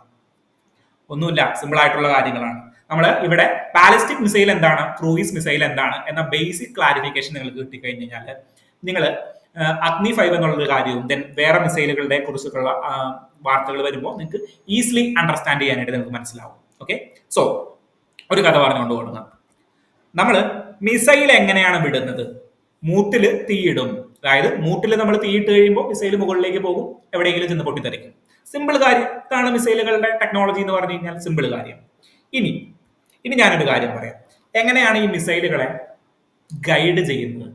അതായത് നമ്മൾ തീ കൊടുത്ത്, അതായത് എനർജി കൊടുത്ത് എക്സ്പ്ലോഡ് ചെയ്ത് കഴിഞ്ഞു കഴിഞ്ഞാൽ മിസൈൽ കഴിഞ്ഞോ, അവിടെ വെച്ച് പരിപാടി കഴിഞ്ഞു. സോ അതിന്റെ ബേസിസിലാണ് ബാലിസ്റ്റിക് മിസൈൽസിനെയും ക്രൂയിസ് മിസൈൽസിനെയും നമ്മൾ ഡിവൈഡ് ചെയ്യുന്നത്. ഓക്കെ, സോ ഒരു സിമ്പിൾ എക്സാമ്പിളിലൂടെ ഞാൻ തുടങ്ങാം. അതായത് നിങ്ങൾ അപ്പുറത്തെ വീട്ടിലെ മതിലുമേൽ ഒരു പൂച്ച ഇരിപ്പുണ്ടെന്ന് വിചാരിക്കുക. ഓക്കെ, അപ്പുറത്തെ വീട്ടിലെ മതിലിൽ ഒരു പൂച്ച ഇരിപ്പുണ്ട്. നിങ്ങൾക്ക് ആ പൂച്ചയെ ഒന്ന് കല്ലെടുത്ത് എറിയണം. ഓക്കെ, നിങ്ങൾക്ക് ആ പൂച്ചയെ ഒരു കല്ലെടുത്ത് എറിയണം. അപ്പൊ നിങ്ങൾ കല്ലെടുത്തു, എന്നിട്ട് എന്ത് ചെയ്യും? കല്ലെടുത്തിട്ട് ഒരു പെർട്ടിക്കുലർ ഫോഴ്സ് അവിടം വരെ എത്താൻ നിങ്ങൾ ദൂരം നിങ്ങളുടെ മനസ്സുകൊണ്ട് കാൽക്കുലേറ്റ് ചെയ്യും. എന്നിട്ട് ആ ദൂരത്തിലേക്ക് എത്താൻ വേണ്ടിയിട്ടുള്ള ഒരു ഫോഴ്സ് നമ്മൾ അപ്ലൈ ചെയ്യും. അല്ലെങ്കിൽ ഒരു കല്ലിന്റെ സ്പീഡ് ഇത്ര വേഗത്തിൽ എറിഞ്ഞു കഴിഞ്ഞാൽ അത് അവിടെ ചെന്ന് കൊള്ളും എന്ന് നമ്മളൊന്ന് അസ്യൂം ചെയ്യും. ദെൻ വേറെ എന്ത് ചെയ്യും? പൂച്ചയുടെ ഉയരം കണക്കാക്കിയിട്ട്, അതായത് കുറച്ച് മുകളിൽ ഇരിക്കുന്ന പൂച്ചയാണ്, അതായത് ഒരു 6 അടിക്ക് മുകളിലുള്ള ഇരിക്കുന്ന ഒരു പൂച്ചയാണെന്ന് വിചാരിക്കുക. അപ്പൊ നമ്മൾ എന്ത് ചെയ്യും? നമ്മൾ എറിയുന്നത് ഒന്ന് ഉയർത്തും. എന്താണ്? അതിനെ കൃത്യമായിട്ട് ചെന്ന് കൊള്ളണ്ടേ. ഫോർ എക്സാമ്പിൾ, താഴെ ഇരിക്കുന്ന ഒരു പൂച്ചയാണ്, മതിലുമേ അല്ല, താഴെ നിലത്തിരിക്കുന്ന ഒരു പൂച്ചയാണ്, നമ്മൾ 1ാമത്തെ നിലയിലാണ് ഇരിക്കുന്നത്. അപ്പൊ നമ്മൾ എന്ത് ചെയ്യും? ഇൻക്ലൈൻഡ് ആംഗിളിലായിരിക്കും നമ്മൾ എറിയുന്ന പൂച്ചയെ, അല്ലെ? സോ 2 കാര്യങ്ങൾ നമ്മൾ നോക്കി ഒരു പൂച്ചയെ കല്ലെടുത്ത് എറിയാനായിട്ട്. എന്തൊക്കെയാണ് നമ്മൾ നോക്കിയത്? ഒന്ന് ആംഗിൾ ആണ്, എറിയുന്ന ആംഗിൾ. മുകളിൽ ഇരിക്കുന്ന ഒരു വസ്തു ആകുമ്പോൾ നമ്മൾ എന്ത് ചെയ്യും? മുകളിലേക്കുള്ള ഒരു ആംഗിളിൽ നമ്മൾ വലിച്ചെറിയും. ദെൻ ഫോഴ്സ് അല്ലെങ്കിൽ സ്പീഡ്. ദെൻ ഈ പൂച്ച 2 കോണ്ടിനെന്റുകൾക്ക് അപ്പുറമുള്ള ഒരു തീവ്രവാദിയാണെന്ന് നിങ്ങളൊന്ന് ചിന്തിച്ചേ, അല്ലെങ്കിൽ ഒരു ശത്രുവാണെന്ന് ചിന്തിച്ചേ. നിങ്ങൾ ഒരു കല്ലെടുത്തെറിയാണ് ശത്രുവിനെ കൊള്ളിക്കാനായിട്ട്. ഒരു കോണ്ടിനെന്റ് അപ്പുറമുള്ള കല്ല് പോവാനായിട്ടുള്ള ഒരു കല്ലെടുത്തെറിയാണ്. നമ്മൾ എന്ത് ചെയ്യും? ഇതേ കാര്യങ്ങൾ നമ്മൾ ചെക്ക് ചെയ്യും. എന്ത്? അവിടം വരെ, ആ കോണ്ടിനെന്റിന്റെ അപ്പുറത്തേക്ക് പോകണമെങ്കിൽ എന്ത് ചെയ്യണം? സ്പീഡ് അല്ലെങ്കിൽ ഫോഴ്സ് എന്തോരം പ്രയോഗിക്കണം. രണ്ടാമത്തെ കാര്യം ഏത് ആംഗിളിൽ എറിഞ്ഞാലാണ് അവിടെ ചെന്ന് കൃത്യമായിട്ട് പതിക്കുക എന്നുള്ളത് ഞാൻ നോക്കും. ഓക്കെ, സോ ഏത് ആംഗിളിൽ ചെന്ന് പതിച്ചാലാണ് അവിടെ ചെന്ന് വീഴുക എന്ന് നോക്കും. സോ ഇതാണ് സിംപ്ലി ബാലിസ്റ്റിക് മിസൈലുകളല്ല, ബാലിസ്റ്റിക്സ് എന്ന് പറഞ്ഞു കഴിഞ്ഞാൽ യുദ്ധ ഉപകരണങ്ങളെ സംബന്ധിക്കുന്ന ബേസിക് ആയിട്ടുള്ള കാര്യം. ഒന്ന് ഫോഴ്സ്, ദെൻ നമ്മളുടെ ആംഗിൾ. സോ ഇന്ന ആംഗിളിൽ എറിഞ്ഞു കഴിഞ്ഞാൽ അവിടെ ചെന്ന് പതിക്കും എന്നുള്ളത് ഞാൻ നോക്കി. ഓക്കെ, ദെൻ എന്റെ അപ്പുറത്തെ വീട്ടിലെ പൂച്ചയിലേക്ക് വരിക. പൂച്ചയെ ഞാൻ കല്ലെടുത്തെറിഞ്ഞു. കല്ല് എന്റെ കയ്യിൽ നിന്ന് മുന്നോട്ടേക്ക് പോയി. പിന്നെ എനിക്ക് ആ കല്ലിനെ കൺട്രോൾ ചെയ്യാൻ പറ്റുമോ? മോഹൻലാൽ പറഞ്ഞ കാര്യം എന്താണ്? വാവിട്ട വാക്കും കൈവിട്ട ആയുധവും തിരിച്ചെടുക്കാൻ പറ്റില്ല. ഓക്കെ, വാവിട്ട വാക്കും കൈവിട്ട ആയുധവും തിരിച്ചെടുക്കാൻ പറ്റില്ല. അതുകൊണ്ട് പൂച്ചയെ എറിഞ്ഞ കല്ല് എന്ത് ചെയ്യാൻ പറ്റില്ല? എനിക്ക് കൺട്രോൾ ചെയ്യാൻ പറ്റില്ല. വിച്ച് മീൻസ് സെൽഫ് പ്രൊപ്പൽഡ് അല്ല. ഓക്കെ, അപ്പോ മോഹൻലാല് മറ്റേ സിനിമയിൽ രാവണപ്രഭുവിലോ ഏതോ സിനിമയില് UPSC പഠിച്ച ആളായിരുന്നെങ്കിൽ മോഹൻലാൽ എന്ത് പറഞ്ഞാനേ? വാവിട്ട വാക്കും കൈവിട്ട ആയുധവും സെൽഫ് പ്രൊപ്പൽഡ് അല്ല. സോ അതുകൊണ്ട് സൂക്ഷിച്ച് ഉപയോഗിക്കണം എന്ന് പറഞ്ഞാനേ. മോഹൻലാല് സാധാരണ ബോംബെയിലെ ഒരാളായതുകൊണ്ടാണ് എന്ത് പറഞ്ഞത്? തിരിച്ചെടുക്കാൻ പറ്റില്ല എന്ന് പറഞ്ഞത്. UPSC ആസ്പിരന്റ് എന്ന് പറയും, സെൽഫ് പ്രൊപ്പൽഡ് അല്ല എന്ന് പറയും. ഓക്കെ ആണോ? സോ നമ്മളൊരു കല്ല് വലിച്ചെറിഞ്ഞു, അതിനെ കയ്യിൽ നിന്ന് വിട്ടു കഴിഞ്ഞു കഴിഞ്ഞാൽ പിന്നെ നമുക്ക് അതിനെ കൺട്രോൾ ചെയ്യാൻ പറ്റില്ല. അതിനെ കൺട്രോൾ ചെയ്യുന്നത് എന്താണ്? ഒന്ന് ഗ്രാവിറ്റി, 2 എന്താണ്? കാറ്റിന്റെ ദിശ അല്ലെങ്കിൽ ഫ്രിക്ഷണൽ ഫോഴ്സുകൾ അങ്ങനെയുള്ള കാര്യങ്ങളൊക്കെയാണ് അതിനെ കൺട്രോൾ ചെയ്യുന്നത്. ഓക്കെ ആണോ? സോ കല്ല് തിരിച്ചെടുക്കാനായിട്ട് പറ്റില്ല. ഓക്കെ, സോ ഈ കല്ലിനെ അല്ലെങ്കിൽ ഇനി നമ്മളുടെ സിസ്റ്റത്തിലേക്ക് വരിക, നമ്മളുടെ മിസൈൽ അയക്കുന്നു. സോ മിസൈൽ അയക്കുമ്പോഴും നമ്മൾ എന്താണ്, നമ്മൾ ആംഗിള് നോക്കും. അതായത് കോണ്ടിനെന്റിൽ ആഫ്രിക്കയിലേക്ക് എനിക്കൊരു മിസൈൽ അയക്കണം, ആഫ്രിക്ക ഇത്ര ദൂരത്താണ്, അതുകൊണ്ട് ഞാൻ ഇത്ര ഫോഴ്സ് ഉള്ളൊരു എന്തെടുക്കും, അല്ലെങ്കിൽ ഇത്ര സ്പീഡുള്ള ഒരു മിസൈൽ എടുക്കും. ദെൻ ഇത്ര ആംഗിളിൽ ഞാനത് പ്രൊഡ്യൂസ് ചെയ്യും. ദെൻ ഞാൻ വിട്ട് കഴിഞ്ഞ് കഴിഞ്ഞാൽ അതിനെ തിരിച്ചെടുക്കാൻ പറ്റുമോ? ഈ തിരിച്ചെടുക്കാൻ പറ്റുമോ അല്ലെങ്കിൽ ഇതിനെ കൺട്രോൾ ചെയ്യാൻ പറ്റുമോ ഇല്ലയോ എന്നതിന് ബേസ് ചെയ്തുകൊണ്ടാണ് ballistic missile then cruise missile എന്ന് രണ്ടായിട്ട് തിരിച്ചിരിക്കുന്നത്. ഓക്കെ, സോ രണ്ടായിട്ട് തിരിച്ചിരിക്കുന്ന എന്താണ്, ഈ തിരിച്ചെടുക്കാൻ പറ്റുമോ, അല്ലെങ്കിൽ പ്രൊപ്പൽഡ് ആണോ നോൺ പ്രൊപ്പൽഡ് ആണോ, സെൽഫ് പ്രൊപ്പൽഡ് ആണോ നോൺ പ്രൊപ്പൽഡ് ആണോ. സോ ബാലിസ്റ്റിക് മിസൈൽ എന്താണ്, ballistic missile have no active propulsion during actual fight, which means നമ്മൾ ഇവിടുന്ന് തീ കൊടുത്തു വിട്ട് കഴിഞ്ഞാൽ പിന്നെ അതിന് നിയന്ത്രിക്കുന്നത് എന്താണ്, നിയന്ത്രിക്കുന്നത് ഗ്രാവിറ്റേഷണൽ ഫോഴ്സും ഫ്രിക്ഷണൽ ഫോഴ്സും ഒക്കെയാണ്. ഓക്കെ, സോ ഒരു ടാർഗറ്റിനെ അച്ചീവ് ചെയ്യാനായിട്ട് എന്ത് ചെയ്യുന്നു, നോ ആക്റ്റീവ് പ്രൊപ്പൽഷൻ ഇല്ലാത്തതിനെയാണ് നമ്മൾ എന്ത് വിളിക്കുന്നത്, ബാലിസ്റ്റിക് മിസൈൽ. അതായത് കല്ലെടുത്തെറിയുന്ന പോലെ കയ്യിൽ നിന്ന് വിട്ട് കഴിഞ്ഞ് കഴിഞ്ഞാൽ എന്ത് സംഭവിക്കും, കയ്യിൽ നിന്ന് വിട്ട് കഴിഞ്ഞ് കഴിഞ്ഞാൽ അവിടെ പോയി പതിക്കും. സോ എനിക്ക് ഒന്നാമത്തെ സ്ഥലത്ത് നിന്ന് ഈ ഒരു റോക്കറ്റ് വിടണം, ഞാൻ എന്ത് ചെയ്യും, ഞാൻ ഫോഴ്സ് നമ്മൾ കണക്കാക്കി, അല്ലെങ്കിൽ സ്പീഡ് ഇത്ര സ്പീഡിൽ വിടണം എന്ന് വിചാരിച്ചു. ദെൻ എനിക്ക് ഈ 8ാമത്തെ പോയിന്റിലേക്ക് വന്ന് പതിക്കണമെങ്കിൽ ഈ ഒരു ആംഗിളിൽ വിട്ടേ പറ്റത്തുള്ളൂ. സോ ഈ ഒരു ആംഗിളിൽ ഞാൻ വിട്ടു. എനിക്ക് ഫോർ എക്സാമ്പിൾ ഈ ഇവിടെയാണ് വന്ന് പതിക്കേണ്ടത്, അതായത് ഈ ഭൂമിയുടെ ഇപ്പുറത്ത് അറ്റത്താണ് എന്ന് പതിക്കേണ്ടതിൽ ഞാൻ എന്ത് ചെയ്യും, ഞാൻ ആംഗിൾ ഒന്ന് ഇലവേറ്റ് ചെയ്യും. വളഞ്ഞുപോയെ, ആംഗിൾ ഒന്ന് ഇലവേറ്റ് ചെയ്യും. ഞാൻ ഇങ്ങനെ വരച്ചു കഴിയുമ്പോൾ ഞാൻ ഇവിടെ ചെന്നിട്ട് ദെൻ ഇവിടേക്ക് ഇലവേറ്റ് ചെയ്യും, എന്നാൽ മാത്രമേ വീഴത്തുള്ളൂ. സോ ഈ ആംഗിൾ തമ്മിൽ വ്യത്യാസമുണ്ട്, മനസ്സിലായോ? സോ ആംഗിൾ ഒന്നാമത്തെ കാര്യം, ദെൻ സ്പീഡ് രണ്ടാമത്തെ കാര്യം.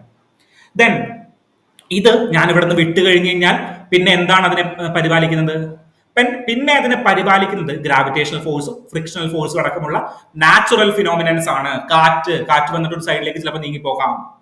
ഓക്കെ, അങ്ങനെയുള്ള കാര്യങ്ങളാണ് ഇതിനെ ബേസ് ചെയ്യുന്നത്. സോ അങ്ങനെയുള്ള മിസൈലുകളെ നമ്മൾ വിളിക്കുന്ന പേരെന്താണ്, ബാലിസ്റ്റിക് മിസൈലുകൾ. എന്ത് മിസൈലുകൾ, ബാലിസ്റ്റിക് മിസൈലുകൾ. ഇത് നോർമലി ഷോർട്ട് റേഞ്ച് മിസൈലുകളാണ്, മീഡിയം റേഞ്ച് മിസൈലുകൾ, intermediate range, intercontinental range മിസൈലുകളായിട്ട് വരെ നമ്മൾ ഇറക്കിയിട്ടുണ്ട്. അഗ്നിയിൽ നമ്മൾ കാണും. ഓക്കെ, ദെൻ ക്രൂയിസ് മിസൈലുകൾ. ഓക്കെ, സോ തീ വെച്ചിട്ട് മൂട്ടിൽ തീ ഇട്ട് കഴിഞ്ഞിട്ട് വിട്ട് കഴിഞ്ഞ് കഴിഞ്ഞാൽ പിന്നെ എനിക്ക് കൺട്രോൾ ചെയ്യാൻ പറ്റില്ല. പക്ഷേ എനിക്ക് അങ്ങനെ കൺട്രോൾ ചെയ്യണമെങ്കിലോ, അങ്ങനെ കൺട്രോൾ ചെയ്യാൻ പറ്റുന്ന മിസൈലുകളെയാണ് ഗൈഡഡ് മിസൈലുകൾ എന്ന് പറയുന്നത്. എന്ത് മിസൈലുകൾ, ഗൈഡഡ് മിസൈലുകൾ എന്ന് പറയുന്നത്. So cruise missiles are self propelled guided missiles. വിട്ട് കഴിഞ്ഞ് കഴിഞ്ഞാൽ എന്ത് സംഭവിക്കും, നമുക്ക് റിമോട്ടുകൾ വെച്ചിട്ട് അല്ലെങ്കിൽ നമുക്ക് അതിന്റെ എന്ത് ഉപയോഗിച്ചുകൊണ്ട് എന്തെങ്കിലും ജോയിസ്റ്റിക്കുകളോ അല്ലെങ്കിൽ അതിന്റെ സെൽഫ് ക്രിയേറ്റ് ചെയ്തിട്ടുള്ള, അതിന്റെ ഉള്ളിൽ തന്നെ ക്രിയേറ്റ് ചെയ്തിട്ടുള്ള എന്തെങ്കിലും ചിപ്പുകളൊക്കെ വെച്ചിട്ട് ടാർജറ്റുകൾ നീങ്ങുമ്പോൾ അതിനനുസരിച്ച് നീങ്ങി ചെന്നിട്ട് അതിനെ അറ്റാക്ക് ചെയ്യാനായിട്ടുള്ള മിസൈലുകൾ. സോ ഇറ്റ്സ് എ സോഫിസ്റ്റിക്കേറ്റഡ് മിസൈലുകൾ. എന്താണ്, ടാർജറ്റുകൾ മാറുന്നതിനനുസരിച്ചിട്ട് അതിനെ പോയി അറ്റാക്ക് ചെയ്യാൻ പറ്റുന്ന മിസൈലുകളെയാണ് ക്രൂയിസ് മിസൈലുകൾ എന്ന് നമ്മൾ പറയുന്നത്. ഓക്കെ ആണോ? സോ അതാണ് ഏറ്റവും മേജർ ഡിഫറൻസസ്.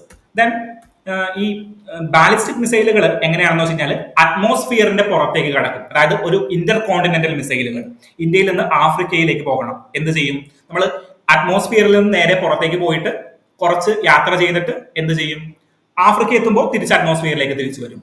ബാലിസ്റ്റിക് മിസൈൽ എന്ന് പറഞ്ഞു കഴിഞ്ഞാൽ അറ്റ്മോസ്ഫിയറിൽ തന്നെ നിൽക്കുന്ന മിസൈലുകളാണ്, അതായത് അറ്റ്മോസ്ഫിയറിന്റെ പുറത്തേക്ക് പോകത്തില്ല.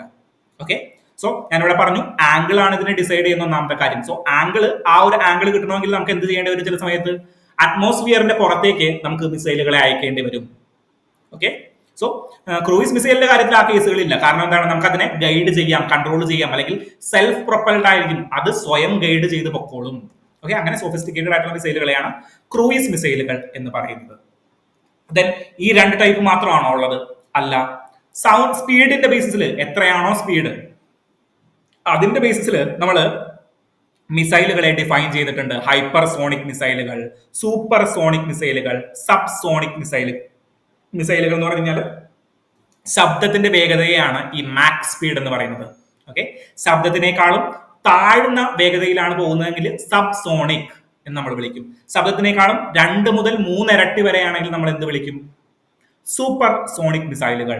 ദെൻ ഹൈപ്പർ സോണിക് എന്ന് പറഞ്ഞാൽ ശബ്ദത്തിനേക്കാൾ 5 ഇരട്ടി വേഗം, ശബ്ദം നമ്മളുടെ ചെവിയിലേക്ക് എത്തുന്നതിനേക്കാൾ വേഗമായിരിക്കും, 5 ഇരട്ടി വേഗമായിരിക്കും ഹൈപ്പർ സോണിക് മിസൈലുകൾക്ക്. ഇങ്ങനെയാണ് മറ്റൊരു ക്ലാസിഫിക്കേഷൻ. ക്രൂയിസ് മിസൈലും നമ്മളുടെ ബാലിസ്റ്റിക് മിസൈൽ എന്നുള്ള പോലെയല്ല, വേറെ ക്ലാസിഫിക്കേഷൻ. ഓക്കെ, സോ ഈ ക്ലാസിഫിക്കേഷൻ ഞാനൊന്ന് ഒരു ചാർട്ട് ആക്കിയിരിക്കുകയാണ്. സെൽഫ് പ്രൊപ്പൽഡ് ആയിരിക്കും ക്രൂയിസ് മിസൈൽ എന്ന് പറഞ്ഞു കഴിഞ്ഞാൽ. മറ്റേത് എന്തായിരിക്കും? ബാലിസ്റ്റിക് മിസൈൽ എന്ന് പറഞ്ഞു കഴിഞ്ഞാൽ ഫൊഗോട്ട് ആയിരിക്കും, അതായത് നമുക്ക് സെൽഫ് പ്രൊപ്പൽഡ് അല്ല, അല്ലെങ്കിൽ നോ ആക്റ്റീവ് പ്രൊപ്പൽഷൻസ് ആയിരിക്കും. Then similar to a rocket engine, ഒരു റോക്കറ്റ് വിക്ഷേപിക്കുന്ന പോലെ തന്നെ ആയിരിക്കും. മറ്റേത് എന്താണ്? Similar to a jet engine. Then precision ഏതായിരിക്കും? പ്രിസിഷൻ ബാലിസ്റ്റിക് മിസൈലിന് കുറവായിരിക്കും. കാരണം എന്താണ്? ഫയർ ചെയ്ത് കഴിഞ്ഞ് കഴിഞ്ഞാൽ പിന്നെ ഫോഗോട്ട് ചെയ്യാനേ വരികയുള്ളൂ, ബാക്കിയുള്ള കാര്യങ്ങൾ നമുക്ക് കൺട്രോൾ ചെയ്യാൻ പറ്റില്ല. പക്ഷെ ക്രൂയിസ് മിസൈൽ എവിടെയാണോ ഒരു എനിമി മൂവ് ചെയ്യുന്നതിനനുസരിച്ച് ക്രൂയിസ് മിസൈൽ മൂവ് ചെയ്തിട്ട് ചെന്ന് അറ്റാക്ക് ചെയ്തോളും. ഓക്കെ, ദെൻ റേഞ്ച് എന്താണ്? ബാലിസ്റ്റിക് മിസൈലിന് കൂടുതലായിരിക്കും. കാരണം അറ്റ്മോസ്ഫിയറിന്റെ പുറത്തേക്ക് പോയിട്ട് തിരിച്ചു കയറാനായിട്ടുള്ള പ്രക്രിയയൊക്കെ ഉണ്ട്, ആംഗിളിൽ വിട്ടാൽ മതി. ദെൻ ക്രൂയിസ് മിസൈൽ ആകുമ്പോൾ ടാർഗറ്റ് ബിലോ 500 കിലോമീറ്ററിന് താഴെയായിരിക്കും ഇതിന്റെ ടാർഗറ്റുകൾ വരുന്നത്. So ballistic missile, cruise missile എന്താണെന്ന് മനസ്സിലായല്ലോ. ദെൻ ഇനി അഗ്നി മിസൈൽ സീരീസിലേക്ക് വരാം. അതായത് ഇന്ത്യയിൽ തന്നെ മിസൈൽ ക്രിയേറ്റ് ചെയ്യണം, ഇന്റഗ്രേറ്റഡ് മിസൈൽ ഡെവലപ്മെന്റ് പ്രോഗ്രാം ഇന്ത്യക്കുണ്ട്. APJ അബ്ദുൽ കലാം ക്രിയേറ്റ് ചെയ്തതാണ്. സോ ഇന്ത്യ ഇൻഡിജീനിയസ് ആയിട്ട് മിസൈലുകൾ പ്രൊഡ്യൂസ് ചെയ്യണം എന്ന് ആലോചിച്ചു, ഇന്ത്യയിൽ തന്നെ നിർമ്മിക്കുന്ന മിസൈലുകൾ. അതിനു വേണ്ടിയിട്ട് ആദ്യമായിട്ട് നമ്മളൊരു മിസൈൽ ക്രിയേറ്റ് ചെയ്തു. മിസൈലിന്റെ പേരാണ് പൃഥ്വി. ഏതാണ്? പൃഥ്വി മിസൈലാണ് ഇന്ത്യയിൽ ഇൻഡിജീനിയസ് ആയിട്ട് ആദ്യമായിട്ട് ക്രിയേറ്റ് ചെയ്ത മിസൈൽ എന്ന് പറയുന്നത്. ഓക്കെ, സോ പൃഥ്വിയാണ് ആദ്യമായിട്ട് ക്രിയേറ്റ് ചെയ്തത്. ദെൻ അതിനുശേഷം വന്ന മിസൈലുകളാണ് അഗ്നി അല്ലെങ്കിൽ ആകാശ് പോലെയുള്ള മിസൈൽ സിസ്റ്റങ്ങൾ. അഗ്നി മിസൈൽ എന്ന് പറയുന്നത് സോളിഡ് പ്രൊപ്പൽഡ് ബാലിസ്റ്റിക് മിസൈലുകളാണ്. സോളിഡ് പ്രൊപ്പൽ എന്ന് പറഞ്ഞാൽ എന്താണ് അർത്ഥം? No active propulsion, fire and forgot. നിങ്ങൾ ഫയർ ചെയ്ത് കഴിഞ്ഞാൽ പിന്നെ വിട്ടേക്കുക. സോ സോളിഡ് പ്രൊപ്പൽഡ് ബാലിസ്റ്റിക് മിസൈലുകളാണ് എന്ത്? അഗ്നി മിസൈലുകൾ. അപ്പൊ നമ്മൾ ഒരു കാര്യം എന്തൊക്കെ നമുക്ക് അതിൽ നിന്ന്, ആ ഒരു പോയിന്റിൽ നിന്ന് നമുക്ക് ഓർത്തെടുക്കാം. സോ ദൂരം കൂടുതലായിരിക്കും. ഒരു പ്രാവശ്യം വിക്ഷേപിച്ചു കഴിഞ്ഞാൽ പിന്നെ നമുക്ക് അതിനെ കൺട്രോൾ ചെയ്യാൻ പറ്റില്ല. പക്ഷെ എത്ര ദൂരത്തേക്ക് വേണമെങ്കിലും നമുക്ക് അതിനെ കൊണ്ടുപോകാം. സോ അഗ്നി മിസൈലിന്റെ റേഞ്ച് മനസ്സിലായല്ലോ. 500 കിലോമീറ്റർ താഴെയായിരിക്കും? അല്ല, 5000 കിലോമീറ്റർ മുതൽ 10000 കിലോമീറ്ററിൽ വേണമെങ്കിൽ നമുക്ക് കൊണ്ടുപോകാം. കാരണം എന്താണ്? ബാലിസ്റ്റിക് മിസൈലാണ്. Okay, so intercontinental missile ആക്കാൻ പറ്റുമോ? ഇന്റർ കോണ്ടിനെന്റൽ മിസൈൽ ആക്കാം, ഒരു കുഴപ്പമില്ല. 1980 കാലഘട്ടങ്ങളിലാണ് നമ്മൾ ആദ്യമായിട്ട് ഇൻട്രൊഡ്യൂസ് ചെയ്തത്. ദെൻ 1999 നമ്മളിത് പ്രൊഡ്യൂസ് ചെയ്യാനായിട്ട് തുടങ്ങിയത്. മറ്റേ അഗ്നി എന്ന് പറയുന്ന മിസൈൽസ് പ്രൊഡ്യൂസ് ചെയ്യാനായിട്ട് തുടങ്ങിയത്. ദെൻ അഗ്നി 1 1999 പ്രൊഡ്യൂസ് ചെയ്യുന്നത്. 2003 സബ്മിറ്റ് ചെയ്തു. റേഞ്ച് വളരെ കുറവായിരുന്നു, 1200 കിലോമീറ്റർ റേഞ്ച് വരെയുള്ളതായിരുന്നു അഗ്നി 1. ദെൻ ഈ റേഞ്ച് ഇംപ്രൂവ് ചെയ്തിട്ട് നമ്മൾ അഗ്നി 2 ഇൻട്രൊഡ്യൂസ് ചെയ്തു, 2000 കിലോമീറ്റർ വരെ. ദെൻ അഗ്നി 3 വരുമ്പോഴോ വീണ്ടും റേഞ്ച് ഇൻക്രീസ് ചെയ്യും, 3000 കിലോമീറ്ററോ 3500 കിലോമീറ്റർ വരെ. ദെൻ അഗ്നി 4 വന്നപ്പോഴോ വീണ്ടും റേഞ്ച് ഇൻക്രീസ് ചെയ്തു, range up to 4000 kilometre. Okay, then Agni 5 വന്നപ്പോ 5000 kilometre range, which means intercontinental ballistical missile. മനസ്സിലായോ? സോ ഇന്റർ കോണ്ടിനെന്റൽ 5000 കിലോമീറ്റർ എങ്കിലും പോയി കഴിഞ്ഞാൽ മാത്രമേ നമുക്ക് കോണ്ടിനെന്റിനെ ക്രോസ് ചെയ്യാനായിട്ട് പറ്റത്തുള്ളൂ. So intercontinental ballistic missile നമ്മൾ ക്രിയേറ്റ് ചെയ്തു. അഗ്നി 5. അപ്പൊ എത്രയാണ് അതിന്റെ അഗ്നി 5ന്റെ റേഞ്ച്? 5000 കിലോമീറ്റർ ബാലിസ്റ്റിക് മിസൈൽ ആണ്. ദെൻ വേറെ എന്താണ്? പേലോഡ് കപ്പാസിറ്റി എന്നൊക്കെ പറഞ്ഞു കഴിഞ്ഞാൽ 1.5 ടൺ ന്യൂക്ലിയർ വാർ ഹെഡുകൾ ക്യാരി ചെയ്യാനായിട്ടൊക്കെ നമുക്ക് പറ്റും. ദെൻ അഗ്നി പ്രൈം എന്ന് പറയുന്ന ഒരു സാധനം ക്രിയേറ്റ് ചെയ്തു. അതായത് എന്താ ഇത് ക്രിയേറ്റ് ചെയ്യാനായിട്ടുള്ള ഉദ്ദേശം എന്ന് പറഞ്ഞു കഴിഞ്ഞാൽ, അഗ്നി ഇപ്പോ 5 മിസൈൽ എന്നൊക്കെ പറഞ്ഞു കഴിഞ്ഞാൽ 5000 കിലോമീറ്റർ പോകണം. സോ എന്താണ്, ചെറിയ ചെറിയ യുദ്ധങ്ങൾക്കൊന്നും ഇത് യൂസ് ചെയ്യാനായിട്ട് പറ്റുന്നില്ല. അതായത് ഇത് ക്രിയേറ്റ് ചെയ്യണമെങ്കിൽ കുറച്ച് ടൈം എടുക്കുമല്ലോ, ഇത് ഫിക്സ് ചെയ്യണമെങ്കിലും കുറെ ടൈം എടുക്കുമല്ലോ. സോ ചെറിയ ചെറിയ യുദ്ധങ്ങൾക്ക് പെട്ടെന്ന് യൂട്ടിലൈസ് ചെയ്യാനായിട്ട് നമ്മൾ അഗ്നി പ്രൈം എന്ന് പറഞ്ഞൊരു സാധനം ക്രിയേറ്റ് ചെയ്തു. മിനിമം 1000 to 2000 കിലോമീറ്റർ ആണ് ഇതിന്റെ റേഞ്ച് വരുന്നത്. ഓക്കെ, സോ അഗ്നി പ്രൈമും അഗ്നി 5ഉം മാറിപ്പോകരുത്. അഗ്നി 1 മുതൽ 5 വരെ ഉണ്ട്. റേഞ്ച് നമ്മൾ ഇങ്ങനെ കൂട്ടി കൂട്ടി വന്നു 5000 കിലോമീറ്റർ. അഗ്നി 6 വരും 10,000 കിലോമീറ്റർ ആണ് പ്രപ്പോസ് ചെയ്തിരിക്കുന്നത്. 10,000 കിലോമീറ്റർ ദൂരമുള്ള കോണ്ടിനെന്റ്സിലെല്ലാം നിന്ന് അറ്റാക്ക് ചെയ്യാനായിട്ട് നമുക്ക് പറ്റും. സോ അഗ്നി പ്രൈം നമ്മുടെ ചെറിയ യുദ്ധം, പാകിസ്ഥാൻ ഒരെണ്ണം വിട്ടാൽ അഗ്നി പ്രൈം ഒരെണ്ണം വിടും. ദെൻ അഗ്നി 6 നമ്മളുടെ ഇതിലാണ് 6000 to 10,000 കിലോമീറ്റർ ആണ് റേഞ്ച് വന്നിരിക്കുന്നത്. ദെൻ അപ്പോ ബാലിസ്റ്റിക് മിസൈൽ ക്ലിയർ ആയല്ലോ, അഗ്നി ക്ലിയർ ആയല്ലോ. ദെൻ ക്രൂയിസ് മിസൈൽ, ഏതാണ് ഒരു ക്രൂയിസ് മിസൈലിന്റെ ഒരു എക്സാമ്പിൾ പറഞ്ഞു? ഓപ്പറേഷൻ സിന്ദൂറിൽ നമ്മൾ യൂസ് ചെയ്ത് കഴിഞ്ഞ ഒരു ക്രൂയിസ് മിസൈൽ ഏതാണ്? ബ്രഹ്മോസ് ആണ്. റഷ്യയുമായിട്ട് ഫിലിപ്പീൻസിന് നമ്മൾ കൊടുക്കാൻ നിൽക്കുന്ന സാധനം, ഫിലിപ്പീൻസിന് 2 എണ്ണം കയറ്റുമതി ചെയ്തിട്ട് നമ്മൾ എന്ത് ചെയ്യും? വിറ്റ് കാശ് വാങ്ങാനായിട്ടുള്ള സാധനം ഏതാണ്? BrahMos. BrahMos is A cruise missile. Cruise missile എന്ന് പറഞ്ഞു കഴിഞ്ഞാൽ സെൽഫ് പ്രൊപ്പൽഡ് ആണ്. അത് ടാർഗറ്റുകളിലേക്ക് പോയിട്ട് അറ്റാക്ക് ചെയ്തോളും. രണ്ട് കല്ലെറിയുന്ന പോലെയല്ല. കല്ലിൽ നമ്മളൊരു എന്ത് ക്രിയേറ്റ് ചെയ്യും? കല്ലിൽ നമ്മളൊരു ആന്റിനയും മോട്ടറും ഘടിപ്പിക്കും. എന്നിട്ട് കല്ല് വിട്ട് കഴിഞ്ഞാലും പൂച്ച ഓടുന്ന വഴിക്ക് നമ്മൾ അതിനെ പോയിട്ട് എന്ത് ചെയ്യും? ഈ കല്ല് പോയിട്ട് അറ്റാക്ക് ചെയ്തോളും. സോ ക്രൂയിസ് മിസൈൽ ആണ്. ബ്രഹ്മോസ് റഷ്യയിൽ നിന്നാണ്. ബ്രഹ്മപുത്ര എന്ന് പറയുന്ന നദിയും മോസ്കോ എന്ന് പറയുന്ന നദിയും കമ്പൈൻ ചെയ്തിട്ട് ക്രിയേറ്റ് ചെയ്തിരിക്കുന്ന പേരാണ് ഈ ബ്രഹ്മോസ് എന്ന് പറഞ്ഞാൽ. ബ്രഹ്മോസ്, ഓസ് അല്ല, ബ്രഹ്മോസ്. ദെൻ ഒരു കാര്യം വിട്ടുപോയി. ഇപ്പോ ബാലിസ്റ്റിക് മിസൈൽ എന്ന് പറഞ്ഞു കഴിഞ്ഞാൽ എവിടെയൊക്കെ നമുക്ക് എവിടെ നിന്നൊക്കെ നമുക്ക് അതിനെ തൊടുക്കാനായിട്ട് സാധിക്കും? കരയിലും വെള്ളത്തിലും സാധിക്കും. പക്ഷേ ക്രൂയിസ് മിസൈലുകൾ കരയിലും വെള്ളത്തിലും എയറിലും നമുക്ക് തൊടുക്കാനായിട്ട് സാധിക്കും. ഓക്കെ, എയറിലും നമുക്ക് തൊടുക്കാനായിട്ട് സാധിക്കും. സോ നാഗ് മിസൈൽ എന്നൊക്കെ പറയുന്ന ഒരു സിസ്റ്റം ഉണ്ട്, മിസൈൽ സിസ്റ്റം. നാഗ് മിസൈൽ എന്ന് പറഞ്ഞാൽ നമ്മളുടെ ആന്റി ടാങ്ക് മിസൈലാണ്. പ്ലെയിനുകളിൽ കൊണ്ടുപോയിട്ട് ടാങ്കുകൾക്ക് നേരെ അറ്റാക്ക് ചെയ്യുന്ന മിസൈലുകളാണ് നാഗ് മിസൈലുകൾ. നാഗ് ഇങ്ങനെ നടന്നു പോയിട്ട് ടാങ്കുകളെ അറ്റാക്ക് ചെയ്യും. ദെൻ സാം ഉണ്ട്, surface to air missile, Akash missile system. Akash എന്ന് പറഞ്ഞൊരു മിസൈൽ ഉണ്ട്. പൃഥ്വി ഉണ്ട് നമുക്ക്. ദെൻ വേറെ ഏതാണ്?